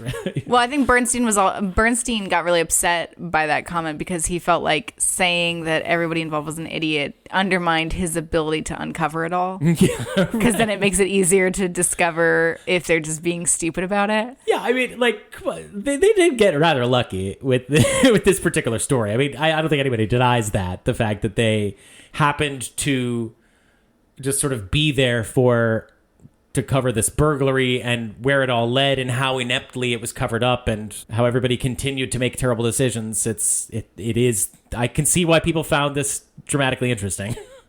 Yeah, I mean, it based on what the movie shows, it really is satisfying. Like, they find this, which leads to this, which leads to this, you know? Yeah, it's true. Yeah. Okay, so do you want to talk about Watergate? Yeah. I guess history. No, you're not sure. So this was like your first like in-depth exploration of Watergate. So okay, Yeah. so before this, did you knew what you'd heard the term Watergate? Yes. You'd heard gate attached to things. Yeah. Like Pizzagate. Yeah, right. Of course. It's nice that was the first thing that came to your mind. That's the conspiracy. Wait, of course, closest to both of our hearts. What are some of those funny ones? Well, it's also funny because then sort of a new Hollywood tie-in is Heaven's Gate then becomes shorthand for giant movie failure. Later on, they called Waterworld Kevin's Gate after Kevin Costner. But I wonder if that was partly a Watergate thing too, right? Like, but that's confusing. Yeah, because it already had gate in it. Yeah, but people they couldn't resist it. Anyways, yeah. So I knew that Watergate was a hotel. You knew that Watergate was a hotel? I recently learned that within the past couple of years. Okay. You thought it was some sort of giant gate for water before then? Is that what it is? What? Is that what it is? What do you mean what it is? Well, it's on the water. It's not a thing. Oh, you're saying is the hotel... It's on the water. Is the hotel like a dam? Yeah. Does the hotel I don't think so. Does the hotel serve a hydroelectric purpose? Look, you're a DC native. I feel like you would know this. I've hung out there so many times. I've spent a lot of time in Foggy Bottom. Well, if you go under a foggy bottom, that does imply that there's like some sogginess underneath. Yes. Well, I mean, hey, you know what I think? I mean, maybe I don't mean to sound crazy here, but to me, I feel like DC's a bit of a swamp, literally. That's a good one. I think if you take away this city, it's all built on swamps. Guess we better drain it. Yeah, you're right. I don't even remember which political side. Trump said that. Okay, I don't. I just want you to know I'm a Democrat. I'm a liberal. Okay. This is demonstrating. Okay. Anyway, so, I don't think the hotel is a dam. I think that's stupid. I just want to be on record. What is a Watergate? Is it like? I don't think it's. I don't. It's just a word. What for if it's located on like? No, it's not a thing. A delta or an estuary. I don't know. Anyways, okay. So it's on the bay. And it's located right next to the Kennedy Center. And again, like, yeah, I have hung out at the Kennedy Center, which is featured prominently in this movie. It was the most expensive shot in the movie. Really? Because of all the extras. And there was this whole thing with a fountain. They like sprayed down the street with water to make it, filmmakers do this to make it look cool and dynamic and stuff. But they had plugged the hose into the fountain, so then it was drained of water. Oh, that's so good. And by the time they were ready to do their shot, there was no water in the fountain. Whatever. It's funny that it is the most expensive shot in the movie because it's just a quick second of Redford switching cabs right in front of the Kennedy Center. But it gives you so much. I mean, it gives me so much too, because DC is so rarely shown in movies. Even the Exorcist that we pointed out. I mean, that's a DC movie, but that's a Georgetown movie. This has so much great DC location shooting, and the Kennedy Center and Watergate. These were symbols of DC in the 70s, right? We just watched Maestro, where he does his mass, which dedicated the Kennedy Center. Yeah, so obviously, yes, it's the Kennedy Center, so it's new in that sense. But yeah, it adds this touch of class and theatricality. And yeah, like I've been an actor. I've seen millions of shows at the Kennedy Center. I've worked there many times, and almost every time I work there, we have to take a nostalgic stroll down to the Watergate food court, just down the street, and it's one of my favorite places ever. I have to say, there's this just delightful food court inside Watergate. If you're ever around about that place, you should check it out because it's kind of a hidden gem, in my opinion. Yeah, I want to go. I lived in DC for 2 years and I didn't go there. Oh, it's secret. I'll tell you. I mean, I'll take you there. We used to call it the Wonderground Underland because we were little dorks. Wonderground Underland. Yeah, maybe we'll cut that out. No, I think it's pretty good.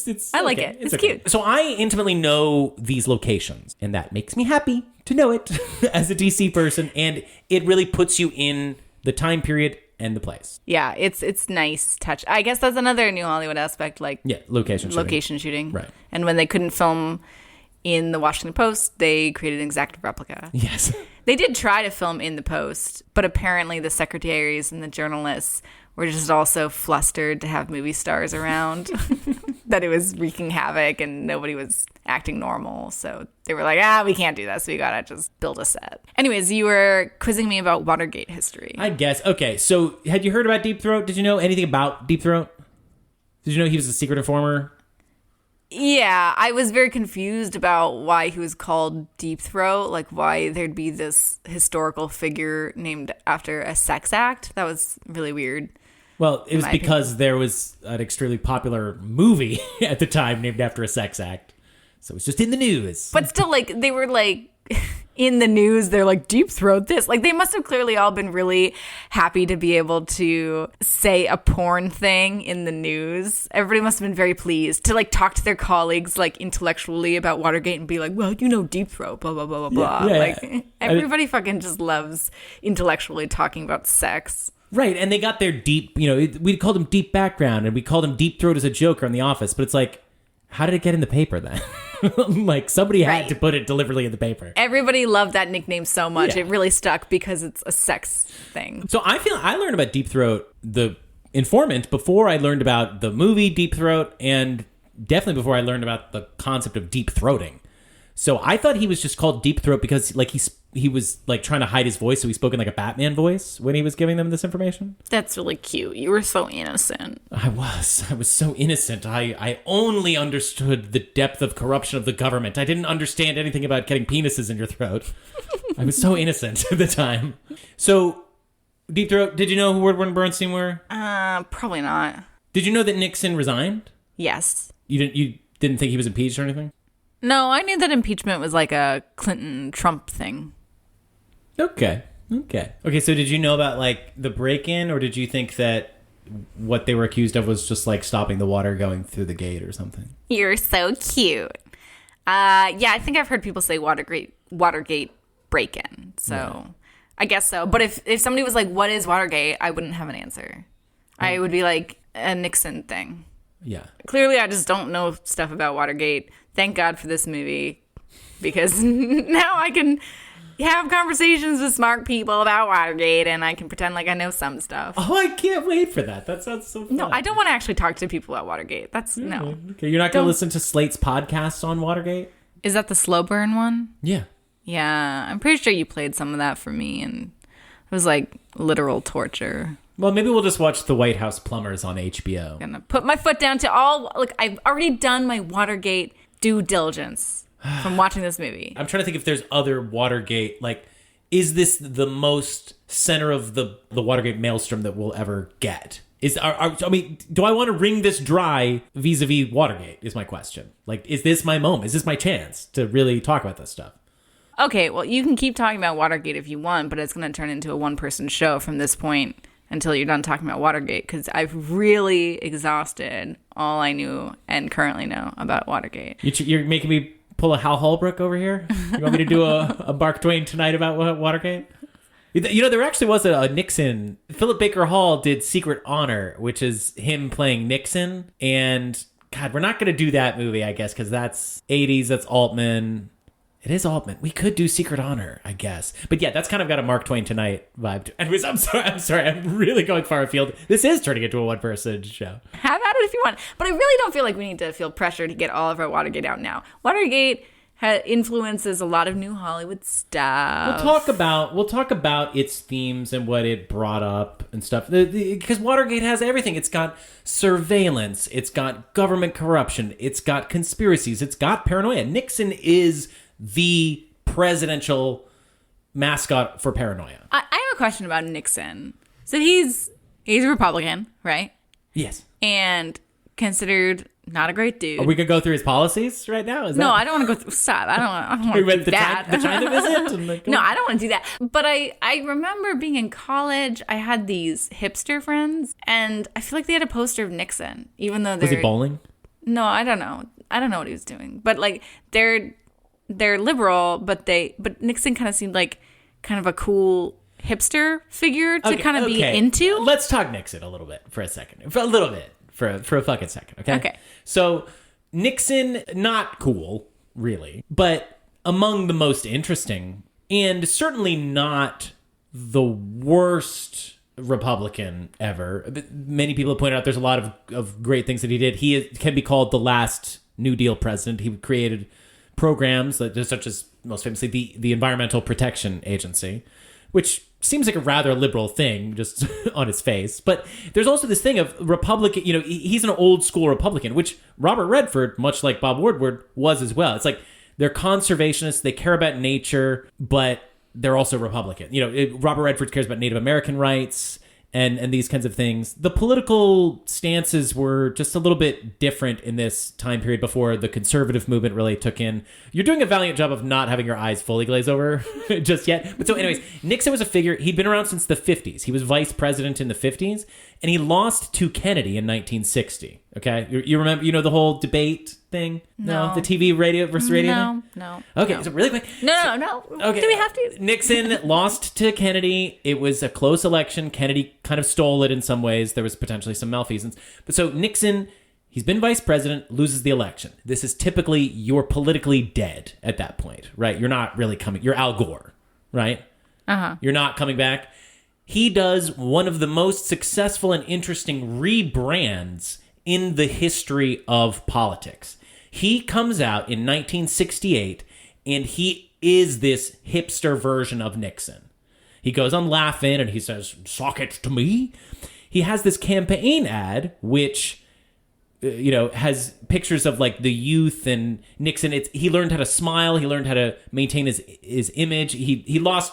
I'm sorry, I'm going to go back. The Kennedy TV debate, he lost because he lost sweated and stuff. Because he didn't understand how to play the crowd. But then he comes back in 68 and he understands how to play to a changing culture. He puts out campaign ads that feature like pictures of hippies and a famous picture of Jerry Garcia with the Uncle Sam hat on. But wasn't he anti-drug? He was very, very anti-drug. But he just figured out a way of playing the sort of the so-called silent majority off against some subset of people who were taken in by this image of a flashier, more showbizy, more culturally in touch Nixon. Okay. And that's my Grateful Dead tie-in. He used a picture of Jerry Garcia in his campaign ad. Good job. And yeah, he is a figure. I understand what you're getting at with, like, is he a hip president? Because he's so interesting in that he's so tortured and so paranoid and so human. But he also is a person who, it's easy to see, kind of gets a bad rap. But one that he made his own bed, I mean, the Watergate thing, the movie has convinced me that it does seem like a big deal. Yeah. And pretty bad. Pretty bad, for sure. But at the same time, it's not like he didn't get a blowjob in the Oval Office, I just don't think that is that bad. Like, that's just your personal life. Who cares? Could I tell you a story about my dad really quick? Is this going on the podcast? Maybe. It maybe will or maybe won't. Is this a story about your dad getting a blowjob? I don't know if I want to know that. No, I'm not telling you. No. This is... So my dad... I feel like since my dad's dead, I can tell this story specifically. We were talking about Clinton once. And my dad was somebody who was in politics, and he was very disillusioned by Clinton. And my dad was just kind of an old school guy in a weird way. And he told me, I was talking to him, I was like, is this so bad? I was like probably 13 or whatever. You know, what's going on with the Lewinsky thing? Can you explain this to me? And my dad said, I'll never forget this. He said, if you are the president and you get caught getting a blowjob in the Oval Office, you don't go on TV and lie about it and argue about semantics. What you do is you walk into the Rose Garden one night and you put a gun in your mouth and you quietly blow your brains out. That's what a real president does in that scenario. Wow, that's a really dark opinion that your dad had. Yeah, but I feel like that is something that I don't think anybody thinks Nixon should have blown his brains out in the Rose Garden over Watergate, you know? I don't think your dad should have thought that Clinton should have done that either. Like, I think the bad part about what Clinton did was that he abused his place of power in that Lewinsky probably felt pressured into doing it. Yeah, he meant it was bad. Like, my dad meant it was a truly horrible moral failing. Because he pressured Lewinsky into it? Like, that was the reason? I guess you're right. The part of the story does sound like he's disgracing the office in a way. Yeah, like, look, I'm pretty sure that most people, their ultimate fantasy is if they achieve their highest goal in the world and they get to celebrate that goal by privately getting oral in that moment of glory. Like, that just seems like kind of a natural thing a person would do. Elena offering up some empathy for a master of the universe wanting a little strange at the end of the day in his office. No. Like, okay, yeah, like one little strange in your office, whatever. I don't give a shit about that. What does that have to do with anything? The fact that he pressured a woman who, you know, was at a lower position of power, the power dynamic thing, that's fucked up and bad. And yeah, so that sucks. But receiving oral in your office, it's not that bad. Like, if you tried to do it privately, like, whatever. The fun thing about Watergate is it united the country for a brief moment. There has never been another scandal. Like, the Republicans were fighting against Watergate all the way. You know, they were saying it's a witch hunt. They're saying, but then at a certain point, there comes the thing when what's called the Saturday Night Massacre, where Nixon fires a bunch of people, or I can't remember exactly what happens, but basically he does a thing that everyone was like, wait, no, you can't do that. That proves you did. That's it. You've done. And so then eventually all of the main defenders of him had to fall in line and just say, look, yeah, fuck this guy. He sucks. And it is kind of a beautiful moment, a beautifully dark moment to just think about everyone in the country just being more or less on the same page about this. Yeah. What a time it must have been to be alive. Yeah. All right, you forced me into Watergate conversation. Let's go back. I think I'm ready to do the actors again. Let's go ahead and tackle Redford and Hoffman. I really haven't seen Robert Redford in that much. Yeah. I've seen him in The Sting, which didn't leave an impression on me. He's not that great in The Sting, to be honest. I recently rewatched it because I was thinking about putting it on our best of list, and I love that movie, but he is a weak part. And I've seen him in Butch Cassidy and the Sundance Kid, but I don't remember that movie. I saw it a while ago. And I maybe saw a quiz show, which he directed, but I think I fell asleep during it. So, and he was in Avengers Endgame also, and I don't remember his role in that. So I really I haven't seen that much that he's in, and he just hasn't left an impression in the things that I saw him in or the things that he was involved in making. But yeah, this movie, he'll definitely leave an impression for sure. I think he was great. I guess this is kind of the Redford movie. I'm curious though. You've never seen Indecent Proposal? I think I have. He's in that. Yeah, he plays the millionaire. Yeah, I do think I saw that movie, but I don't remember him in it. Right. Well, the bit is so you remember it's like, could you turn down $1 million? You know. Right. But it's also like it's not just $1 million for sex with a millionaire. It's $1 million for sex with like a hot millionaire, 50-year-old Robert Redford, still looking good. But you know what I mean? But it's like an older dude, but he's Robert Redford, still like that's part of the equation that can't be left out. Well, he's great in this. Yeah, you think he's hot? I actually, when the movie was over, yeah, I thought to myself, I think Hoffman was hotter. Yeah, well, I mean, that's the character's supposed to be sexier. Hoffman does a great job of inhabiting space in the movie. He really spreads out. He does the man spreading thingy, but he does it in kind of a hot way. The way he like sits on the couches and sits on the chairs, and he's so cocky and ambitious, and yeah, I don't know, it really did it for me. Like, that was the hottest I've ever seen Hoffman, and I genuinely thought he was way more appealing than Woodward, which speaks to Redford's acting, I feel like, because Woodward, himself, like the real person Woodward, has described himself as kind of a boring person. Yeah. So Redford just played it really straight like that. And Hoffman had a juicier role. Yeah, I mean, it's barely a juicier role, though. They're doing the same thing. It's such subtle energy differences as far as juice goes. They're basically just doing the same actions, like talking on the phones, having conversations with people. But you're right, they are completely different characters. Yeah. Hoffman, yeah, so they could only make this movie with Hoffman or Pacino. These were the only two actors who matched the ethnic look of Bernstein and were big enough stars and were the right kind of foil for Redford. Yeah, that was another thing with the authenticity. They made a special effort to cast people who looked like the real life people. Yeah, so right. That makes sense. And they're like, Robert De Niro, not a big enough star at this point. This is, Taxi Driver's coming out at the same time. And the studios didn't want to make it without another star. Yeah, you need two stars, and you have to find the balance. It's got to be a buddy movie. And these guys are meeting at two interesting intersections in their star persona developments, right? Okay, walk me through it. Okay, so, right, Hoffman, first movie, really, is The Graduate, 1967. And so Benjamin Braddock is we talked about this performance. He's doing a real character. Like, he's doing a lot of acting in that, right? Yeah.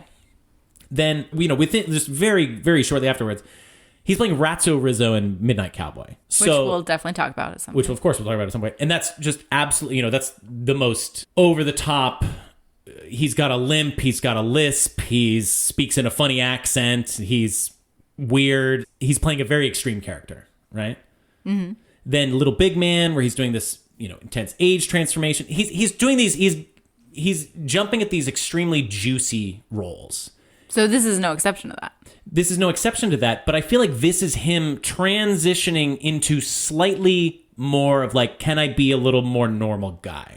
Right? Because it's like this and Kramer versus Kramer. These are a little bit different than the kind of roles that young Hoffman is doing. So maybe a little less edgy, a little more serious actor, but still taking it very serious, like still putting his all into it. Yeah, no, absolutely putting his all into it, but he's sanding off some of the edges of like the mannerisms and just the unusual aspects of a character that sort of characterized his earlier work, I think. Interesting. So where's Redford in his career? Right, he starts off as this pretty boy stage actor. He's barefoot in the park on Broadway. And, he's the Sundance Kid in Butch Cassidy and The Sting. He plays these sidekicks. And he's like a blonde guy who, it's the 70s, so you got to be maybe a little bit more of an interesting actor than he's really giving us most of the time. He seems a bit of a square. Yeah, I think he's a little bit more straight-laced. I think Redford needed to transition in the public's eyes into somebody who could carry a job and not be a con artist or somebody who lives out in the woods or be a sidekick. Maybe he needed to get a little bit more adult. Maybe he needed to get a little bit more serious. Well, he definitely does that in this movie. Yeah. I think he and Hoffman are just kind of meeting in the middle in this way where, this is certainly the best team up of any of either of them, I guess. Even I think this is a better team up even than Redford's work with Newman because they're more evenly matched. But Hoffman does have Ishtar with Beatty. A very well-regarded film. It's up there now. People take it, but I'm talking about the buddy aspect. Yeah, judging it on the team aspect. They're quite a team. That's true. That opening song's so fun. And those are two titans. Beatty is perhaps the only star of New Hollywood. He is a lot like Redford. They went producer and ultimately director route to handsome guys who knew that they had to. Weirdly, it's a version of being a leading man where you have to gain control of your career and make yourself more like a character actor in your leading man persona. I liked them both. They were great. I think that's where the magic comes from. I think that's what makes this movie so entertaining to watch is the way they act out the scenes and interact with each other. Can we talk about the 1977 Oscars? Yeah, sure. The Best Picture race? Yeah. Okay, so this is one of the top 2 or 3 most New Hollywood-y Oscars of all time, I guess I would say. You want to run down the nominees? Yeah, so Taxi Driver, Rocky, All the President's Men, Network, and Bound for Glory, an Ashby movie. Yeah, I guess these are all movies. Bound for Glory is the one that we're least likely to cover, but I feel like we're going to cover it, right? If we can find a copy of it. It's so hard to find. Yeah, it's like, if anybody out there knows how we can get our hands on, I guess we could just buy a copy digital. Yeah, we could just buy it. Procure some copy somewhere. We could buy like an actual, not digital. We could buy like a Blu-ray. A Blu-ray. We need to buy a Blu-ray player, though. Yeah, we should. We should. I don't know that I've ever watched a Blu-ray knowingly. I mean, I'm sure I've had it put in front of me. Because like that was like whatever. Okay, tangent. Bound for Glory. So I assume it's a great movie. Yeah, but probably not a First winner. one that has the Steadicam shot. First movie to ever have the Steadicam shot in it. Okay, I haven't seen Rocky yet. I can't really speak to what deserves it. Like, I can't really you feel like you haven't seen enough of these movies?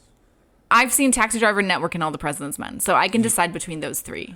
I'm going to go ahead and say that I would not be giving Rocky my Best Picture. It won Best Picture. So there was a 2015 Hollywood Reporter poll that polled hundreds of Academy members to see if given a redo, who would they vote for now for Best Picture of 1977? And the poll results indicate that they would have given it to All the President's Men instead of Rocky. And then in a close second place is Network. And then a close third place is Taxi Driver. Yeah. Which is shocking to me. I would have just assumed everybody would say Taxi Driver. And Taxi Driver would be my Best Picture of those three. It would be tough for me, honestly, between Taxi Driver and All the President's Men. Interesting. I mean, especially if I'm thinking like what Best Picture at the Academy Awards means, Taxi Driver almost has too much personality and too much weirdness to fit that idea. Does that make sense? I don't know. I mean, look, I love All the President's Men, but I feel like the best part about it is, wow, I can't believe this is entertaining. I didn't expect it to be, which that's a little bit thin, I think, to be the Best Picture winner. Taxi Driver and All the President's Men are both sort of progenitors of their own subgenres. Right. Kind of, right? But don't even think about that. Just like which one is a better movie. Well, what I'm thinking of is like they're kind of the first movie to do what they do, which was then sort of people tried to do it a bunch later. Right. What is the harder thing to have done the first time? Just make a really interesting movie about dark subject matter, brilliant performance, brilliant direction, really flashy colors and editing, or like you said, take this material and turn it into a movie where it's like it's a film. Like you would consider All the President's Men art? We've talked about this. Yeah. Yes, I would consider it art. But for me, still, answer is Taxi Driver. Yeah. That's just what it is for me. Even though I would so much rather watch All the President's Men any day than Taxi Driver. I basically would too. I watch All the President's Men all the time. We watched it the other day, and I'm ready to watch it again right now. Yeah, because it's like cool and fun and very rewatchable, whereas Taxi Driver is bleak. Yeah, it is much more rewatchable to me. Yeah, Network. I mean, we'll talk about Network someday. We will talk about Network someday. Yeah, but it would not be my choice for sure. Yeah, it definitely wouldn't be my choice. That's a movie that's probably, I assume, held up the worst of any of these. Although Bound for Glory, I feel like nobody's even talked about it in a while. But so yeah, that's the 1977 Oscars. Just take a second and marvel at it. I mean, it really is just something that it's like looking at, for me, when I look at all of the different logos for the shows that Stephen Sondheim wrote all on one poster together. It's like trying to comprehend an unfathomable object. I don't know. All right, so I think we've covered a lot of ground. One last thing maybe to touch upon is the influence of this movie. We've already talked about the gajillion other things covering Watergate, but there's quite a lot of parodies specifically of this movie, of Deep Throat and things like that. Yeah. Follow the Money. There's a classic Simpsons episode. There's probably the first time that I saw this depicted. They do, Smithers plays a Deep Throat type character who uncovers corruption in the local Springfield election. And that, I remember they do a version of the shot of the soundtrack as they're looking up stuff in the library, and they've got the circular design. It's the National Gallery or the National Archives, and they've got the circular designs of the desks, and it just, the camera tracks up directly. You know the shot I'm talking about? Yeah. I don't know if I had that explained to me at the time that it was an All the President's Men thing, but I feel like when I saw it in the movie, I was like, oh, this is what The Simpsons was doing. I get that. That's your favorite All the President's Men parody? Yeah, probably. Wait, there's other stuff too. There's tons. Gump is pretty good. The Forrest Gump one. You think that's humorous? That's a funny concept to think of? Oh, no, not funny, but it's a big one, I guess. Yeah, I mean that one's pretty. That's one of the more tossed off and lazy little bits in Gump. They really it's that in like the John Lennon Imagine stuff that it feels very tacked on. Feels like an extra little adventure that's just a joke adventure. Yeah, I kind of don't even really remember it, to be honest. Yeah, it's just like he's like Nixon is like, you should stay in this extremely modern hotel that it's great, and then Gump's like, hi, there's a man breaking into the thing, and it pans over and it says Watergate Hotel on the stationery, and it's like, oh, it's Watergate that he's seeing. That was the hotel that Nixon told him to go to. There's also the Family Guy, Kermit the Frog one. I was like, there's a Kermit the Frog one, right? Why is Kermit the Frog in that episode? Well, Whatever. Because they'll just throw anything with anything else. I guess so. They just think it's funny to have a thing in a thing. I guess so. I don't watch Family Guy. So lots of parodies, lots of other Watergate movies, books. Yeah. But then there's also the All the President's Men-esque movie. Right, like the legal procedural thriller film. We just watched The Firm recently. That one's pretty fun. Yeah. That's got like a direct homage to All the President's Men, the scene where they turn the music up very loud and you whisper, or you, in this movie, even better, they type it out on the typewriter. They are listening to us. We are going to die. It's scary right now. And then also, outside of its influence on film, there's also the fact that it's considered the definitive history of Watergate now to a lot of people like myself who don't know Watergate outside of this movie. Yeah. And a lot of people were upset that they felt like they were giving sole credit to Woodward and Bernstein when there were other people involved in uncovering it. But I totally get why they just focused on Woodward and Bernstein, because you're telling a movie, you know? You got to have a perspective, and that's what the perspective was. I don't think they meant to make it seem like they were the only ones who were involved in uncovering Watergate. No, I think with Woodward and Bernstein, it's the perfect mixture of circumstances and characteristics that make them seem very heroic in this moment. They get away with looking very cool in the movie. Like they essentially look cool the whole movie. They do. Right? And I think that's because of the novelty of presenting reporters in this way at the time. And like, again, this also created the genre of like the news. There's so many movies that venerate newsroom, probably because a lot of people who write screenplays also worked in newsrooms, and they feel like it's you love to show just a real no nonsense set of people deciding about truth and caring about values.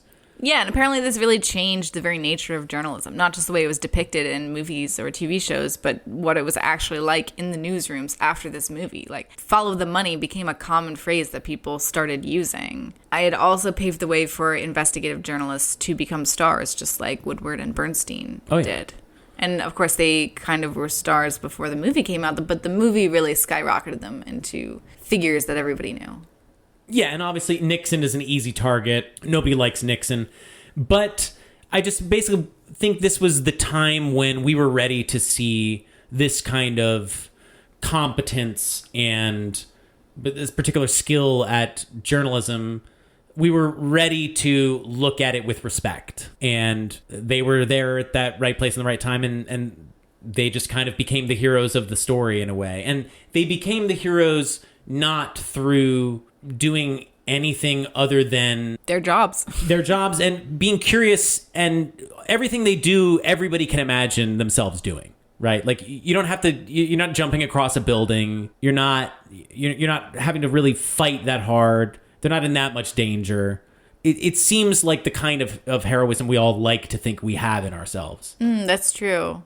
This movie did make me a little sad about the current state of journalism. I won't even say journalism. The current state of who writes those random articles you see online. Like, they really seem to care a lot about fact-checking this movie and getting the facts right and following a lead and getting a story. And does that happen anywhere nowadays in the press?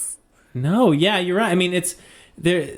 Well, first of all, the thought of the public being so entranced with this story itself just seems so alien to me. Like it looking at it, I guess it's juicy because there's a burglary, but all of the ins and outs of it, it seems very dry to me compared to the kinds of clickbaity stuff that is what excites people nowadays. Like it doesn't seem like it would interest people. It's like I feel like there's all sorts of stuff that's going on with Trump and those trials, and like they didn't get anywhere near the play that like Depp v. Heard got, you know? True. So I don't know. Sorry if I'm sounding like if we're all of a sudden just getting too deep and incisive with our social commentary here, but it's just the way we feel, you know? Woodward and Bernstein would approve. Yeah. Still, Woodward's still at it. Yeah. He had that Trump. He had that Trump expose during COVID. He's still breaking the hot stories. Why would Trump talk to him? It's funny. Anyways, I didn't read that. I didn't know about that expose. So clearly he doesn't have it as much as he used to. yeah, you're right. He's lost his step a little bit. You got to get the word out a little bit better, eh? How old is he? He's old as fuck. I don't know. Oh. I don't like when really old people are sticking to their job like that. Like, you know, retire. You're too old. Yeah, well, it's weird because then at that point he's doing the opposite thing as what he did when he was young, which is everybody's underestimating him, I guess, when he's young, and now it's like they just can't resist him because he's super famous. Yeah, like what if they actually weren't that good of journalists? I'm sure that there's an argument to be made. They got lucky with this story. They like clearly did. They did get lucky. I should not pass judgment. I haven't read any of the things they've written. Okay, I will say the book is great. Like the book is as entertaining as the movie. Like the book is absolutely. It feels like a similar kind of like. I know neither of us have read The Right Stuff, but I feel like it's got a kind of a Tom Wolfe level of putting you. It's like the movie again. It's a thrill ride. You're following. You're on the edge of your seat. I really got to start reading these books. I believe you. I do enjoy reading. Okay, yeah, but not political stuff. So no. Never mind. It's I'm not going to read though. it. I don't know. Anyways. I really enjoyed this movie. I enjoyed it way more than I thought I would. I think it's excellent. I recommend it honestly to anybody. Would you? Can we try this? Would you call this a like it, a love it, or a gotta have it? This is a new scale system. We're trying it out. We're going to try out for this. This is obviously only for movies that you do at least like. We'll there has to be like some subterranean level that we come to define in some way. But you like this movie, obviously, right? I would say I love this movie. It's a middle one. You don't gotta have it.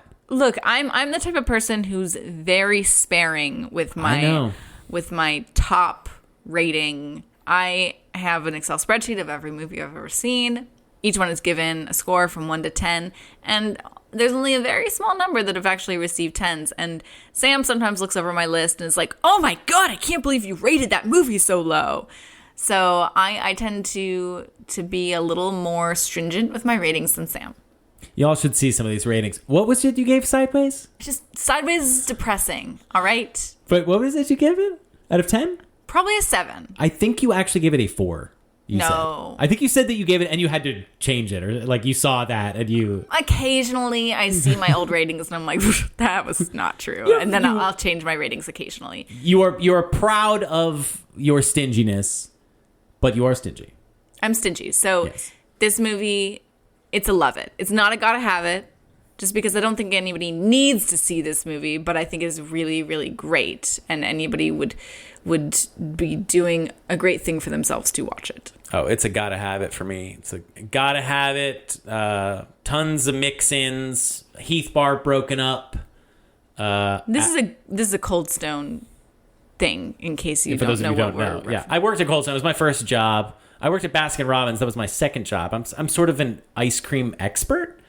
But did you have to sing at Cold Stone when people gave you tips? Me and my friends, we were very involved in the writing of the Cold Stone parody songs. Do you remember any of them? Like, okay, pretend yeah, right now I'm giving you a tip. Yeah. Okay. Okay, perform for me, monkey. Every ice cream cake, every malt or shake, every what was it? mix we take, or every tip we take, every mix we make, we'll be mixing you. That was right. Yeah. We'll be mixing you. That's great. That was beautiful. Hey, I mean, I can imagine. you said it. I can imagine going to your Cold Stone every weekend as a teen girl just to give you tips and watch you sing. It was very popular. We were the first ones working at this. It was the opening. We were the inaugural team of this Cold Stone. We built that place, frankly. And it was the place to be on a Saturday night. There was lines out the block. I think most people tolerated our antics and singing. They didn't like clap each time you were done. Some people like they enjoyed it, but it was like you get at Cold Stone, you get a lot of like tips, and people are like, can you please not sing? Or like they'll be like, can I give you $1 not to sing? Or like there's a lot of like, because again there were lines out the block, and it's an ice cream place. Like it's Cold Stone. It's not that good. I'm sorry, I like Cold Stone. I like Cold Stone a lot, actually. I'm more a Baskin Robbins fan, but I like their rating system. I like their size system. Right. So we're gonna try this out. We're gonna try this out. Maybe it won't stick. I think it's pretty good though. To be honest. Yeah, I like it. I like it. You like for the rating system, you give it a like it. You give the rating system a like it. That's correct. I give the rating system a love it. But I want to make it clear, even though the like it is the lowest on this rating system, it still means that you like it. It is possible to not even make this it is possible to not even make the rating scale. Are there any movies that we've covered that you think wouldn't make the rating scale? Let's just, since we've newly implemented, let's just like speed round, go through the movies we've covered. Yes. Really quick. Okay. Totally. Okay. Apocalypse Now. Gotta have it. Yeah. Mary Poppins. Gotta have it. Love it. Oh, really? It's that might be a technical gotta have it, but I feel more like love it. But it is a masterpiece. It's a great movie. Don't. We should just go for gut feeling. Okay. Yeah. Dr. Dolittle. Now, here we go. This is really going to test this, right? Okay, so, like, for me, I've proposed certain other things as using the water fountain at Cold Stone, like, or going to the bathroom at Cold Stone, or opening the door to Cold Stone and thinking, no, I don't want Cold Stone right now, as being something that is less than. And I feel like it's kind of have more to do with the ice cream. So I'd say this would be like, you taste the ice cream and then you immediately throw it away. Or like you taste the ice cream and then you stick it in your freezer and think you're going to go back to it, but you don't ever. And then like months later, you throw away your your freezer burnt Cold Stone ice cream. But these are all very long. I'm just going to say it doesn't make the scale. Yeah, to me, it's like I ask for a sample of I ask for a sample of cake batter and I find it disgusting. And I say, I don't ever want ice cream again. That's what I think. Can we just say like, ugh? Sure. Give it one bleh. Well, does 2 blehs mean it's better or worse? Yeah, I guess right. Okay, right. So the negative thing, yeah, 2 blehs means it's worse. Yeah, of course. Okay. What do you think would be like negative numbers, and it would be less? Wait, like they would get like okay, this one's in the trash can. Trash can. Sure, whatever. Pure LeFou. Gotta have it. Gotta have it if you're a film fan. If you're not a huge film nerd. Well, it's a gotta have it for me. It just is. Okay? It's a gotta have it for me as well. Le Pois Court. That's a like it. Like it. Maybe. Like it. It's a like it. Crazed Fruit. Like it. No, love it. Okay. Yeah. Tokyo Drifter. Somewhere between a like and a love it. I fully agree. I was going to say the same exact thing. Yeah. Like, I like it, but it was very fun to watch. Yeah. All right. Bonnie and Clyde. Bonnie and Clyde. This is a love it. For me, it's a like it. Okay. And next? The Graduate. Gotta have it. I'm going to say love it. Okay. I'm nice. Yeah. But you said you liked Bonnie and Clyde more than The Graduate on those episodes. But I kind of do feel like The Graduate's a better movie. Okay. All right. I agree. Yeah. But I enjoyed watching Bonnie and Clyde more. It just bugged the crap out of you. Like that watch of The Graduate hit you like a ton of bricks. Watching The Graduate always hits me like a ton of bricks. But I recognize how other people would really like it. Sure. So for me, it's a love it out of like just objectively. Yeah. Okay. I appreciate that. Bob and Carol and Ted and Alice. Love it. Yeah, love it. I want it to be a gotta have it, but it's not. I can't make it a quite. The original Exorcist. I mean, I guess it's technically a gotta have it. Yeah. Like, yeah. I can't really say that's not a gotta have it. Yeah, I think at the very since we didn't put it on our list, we should at least give it a gotta have it. True. Gotta have it. On our 73 list. The Exorcist Believer. Oh, that's a trash can. Trash can. That's a 3 bless. 2 bless. Night of the Living Dead. Gotta have it. Gotta have it. All right, the 4 films we covered by Sidney Lumet. Let's go through each one. Okay, 12 Angry Men. Gotta have it. Gotta have it. Serpico. I still like it. Like it. Yeah. Murder on the Orient Express. Murder on the Orient Express. We've never said that title legibly on this podcast. Murder. Audibly, I guess. Whatever. Murder on the Orient Express. Murder on the Orient Express. Murder on the Orient Express. I really regret doing that. I'm terrified. Just pretend that didn't happen. That's quite a gift to the art of recorded sound. Like it? Like it. Yeah, almost, Maybe love it. Almost a love it. Almost a love it. But not quite. Equus. Intriguing question. I guess that's a like it. It's a like it. Yeah. It just has to be. Days of Heaven. That's a like it. Yeah. American Graffiti. Sorry, Laura. American Graffiti, I guess a like it. It's barely a like It's barely a like. Like it's like I'm having to confront something within myself to recognize, like, it comes out as a like it, and I'm like, oh, I guess that's what I think then. Here's the thing. For me, it's not a trash can. It's not a bleh, but it is like I don't think I want to finish this ice cream. Yeah. You can have it. Yeah. That's right. Right. Yeah, give it to somebody else. The Right Stuff. Love it. I guess love it too. It's not quite a gotta have it, but I want it to be, but it's not. I'm going to skip the top 5 movies of 1973, 2023. Taxi Driver. Taxi Driver, right, yeah. Gotta have it. Gotta have it. Yeah? Yeah. Okay. This is another one of those where, like, I recognize objectively that it's a gotta have it. Yes. Okay, great. Yeah. Thomas Crown Affair. I'm not going to finish that ice cream. I like it. Coming Home? Gotta have it. Gotta have it. I love that movie so much. Yeah. I gotta have it. Yeah. I gotta have that movie gotta so much. Have it. 8 Million Ways to Die. That's a trash can. Trash can. That's a hardcore play. Yeah. A trash can right in there with the snow cones. Wanda. Like it? Do you love it? Oh, I love it. It's a question of the other. It's a question of, is it a gotta have it? Really? It might be a gotta have it for me, but I think it's probably a love it. I think it's probably a love it. I'm not that much of a feminist. You're right. It's a love it. Love it. Okay. And then All the President's Men. For me, it's a love it. And for me, right? That's what I said? That is what you said. And for me, it isn't gotta have it. Although, yes, have you reoriented your thoughts about the scale since ever having all of those examples put No. I stand by what I said. Okay. All right. I guess that's about all we have. We covered most of the President's Men, I think. Not all of them? Maybe not all of them. You'll have to read the book for that. But thanks for listening. That concludes another exciting new Hollywood adventure. Thank you all so much for listening. Don't forget to subscribe to Kael Your Idols on the podcatcher of your choice. Honestly, guys, we would really love it if you guys could rate us and review us because it helps us out a lot. That's one of the few ways that tiny podcasts like us can get any traction. And Sam obsessively checks our Apple reviews basically every day. So if you leave us one, Sam will be very happy about that. Yes. We would truly love to hear from you. So please get in touch with us. I run the social media account. So if you get into an argument with us on there, you will be arguing with me. I recommend finding us on Instagram. That's where we're most active, but we do have an X account. Just search the name of our podcast, Kael Your Idols, and you'll find us. You can also send us an email. You can email us at kaelyouridols@gmail.com. We also want to say thank you to the Eliminator for our logo art, and we would like to thank ourselves for everything else. Please join us next episode where we will be covering Sidney Pollack's They Shoot Horses, Don't They? All right, well, the only thing I've got left to ask at this point is, Peter Fonda, how did we do? We blew it.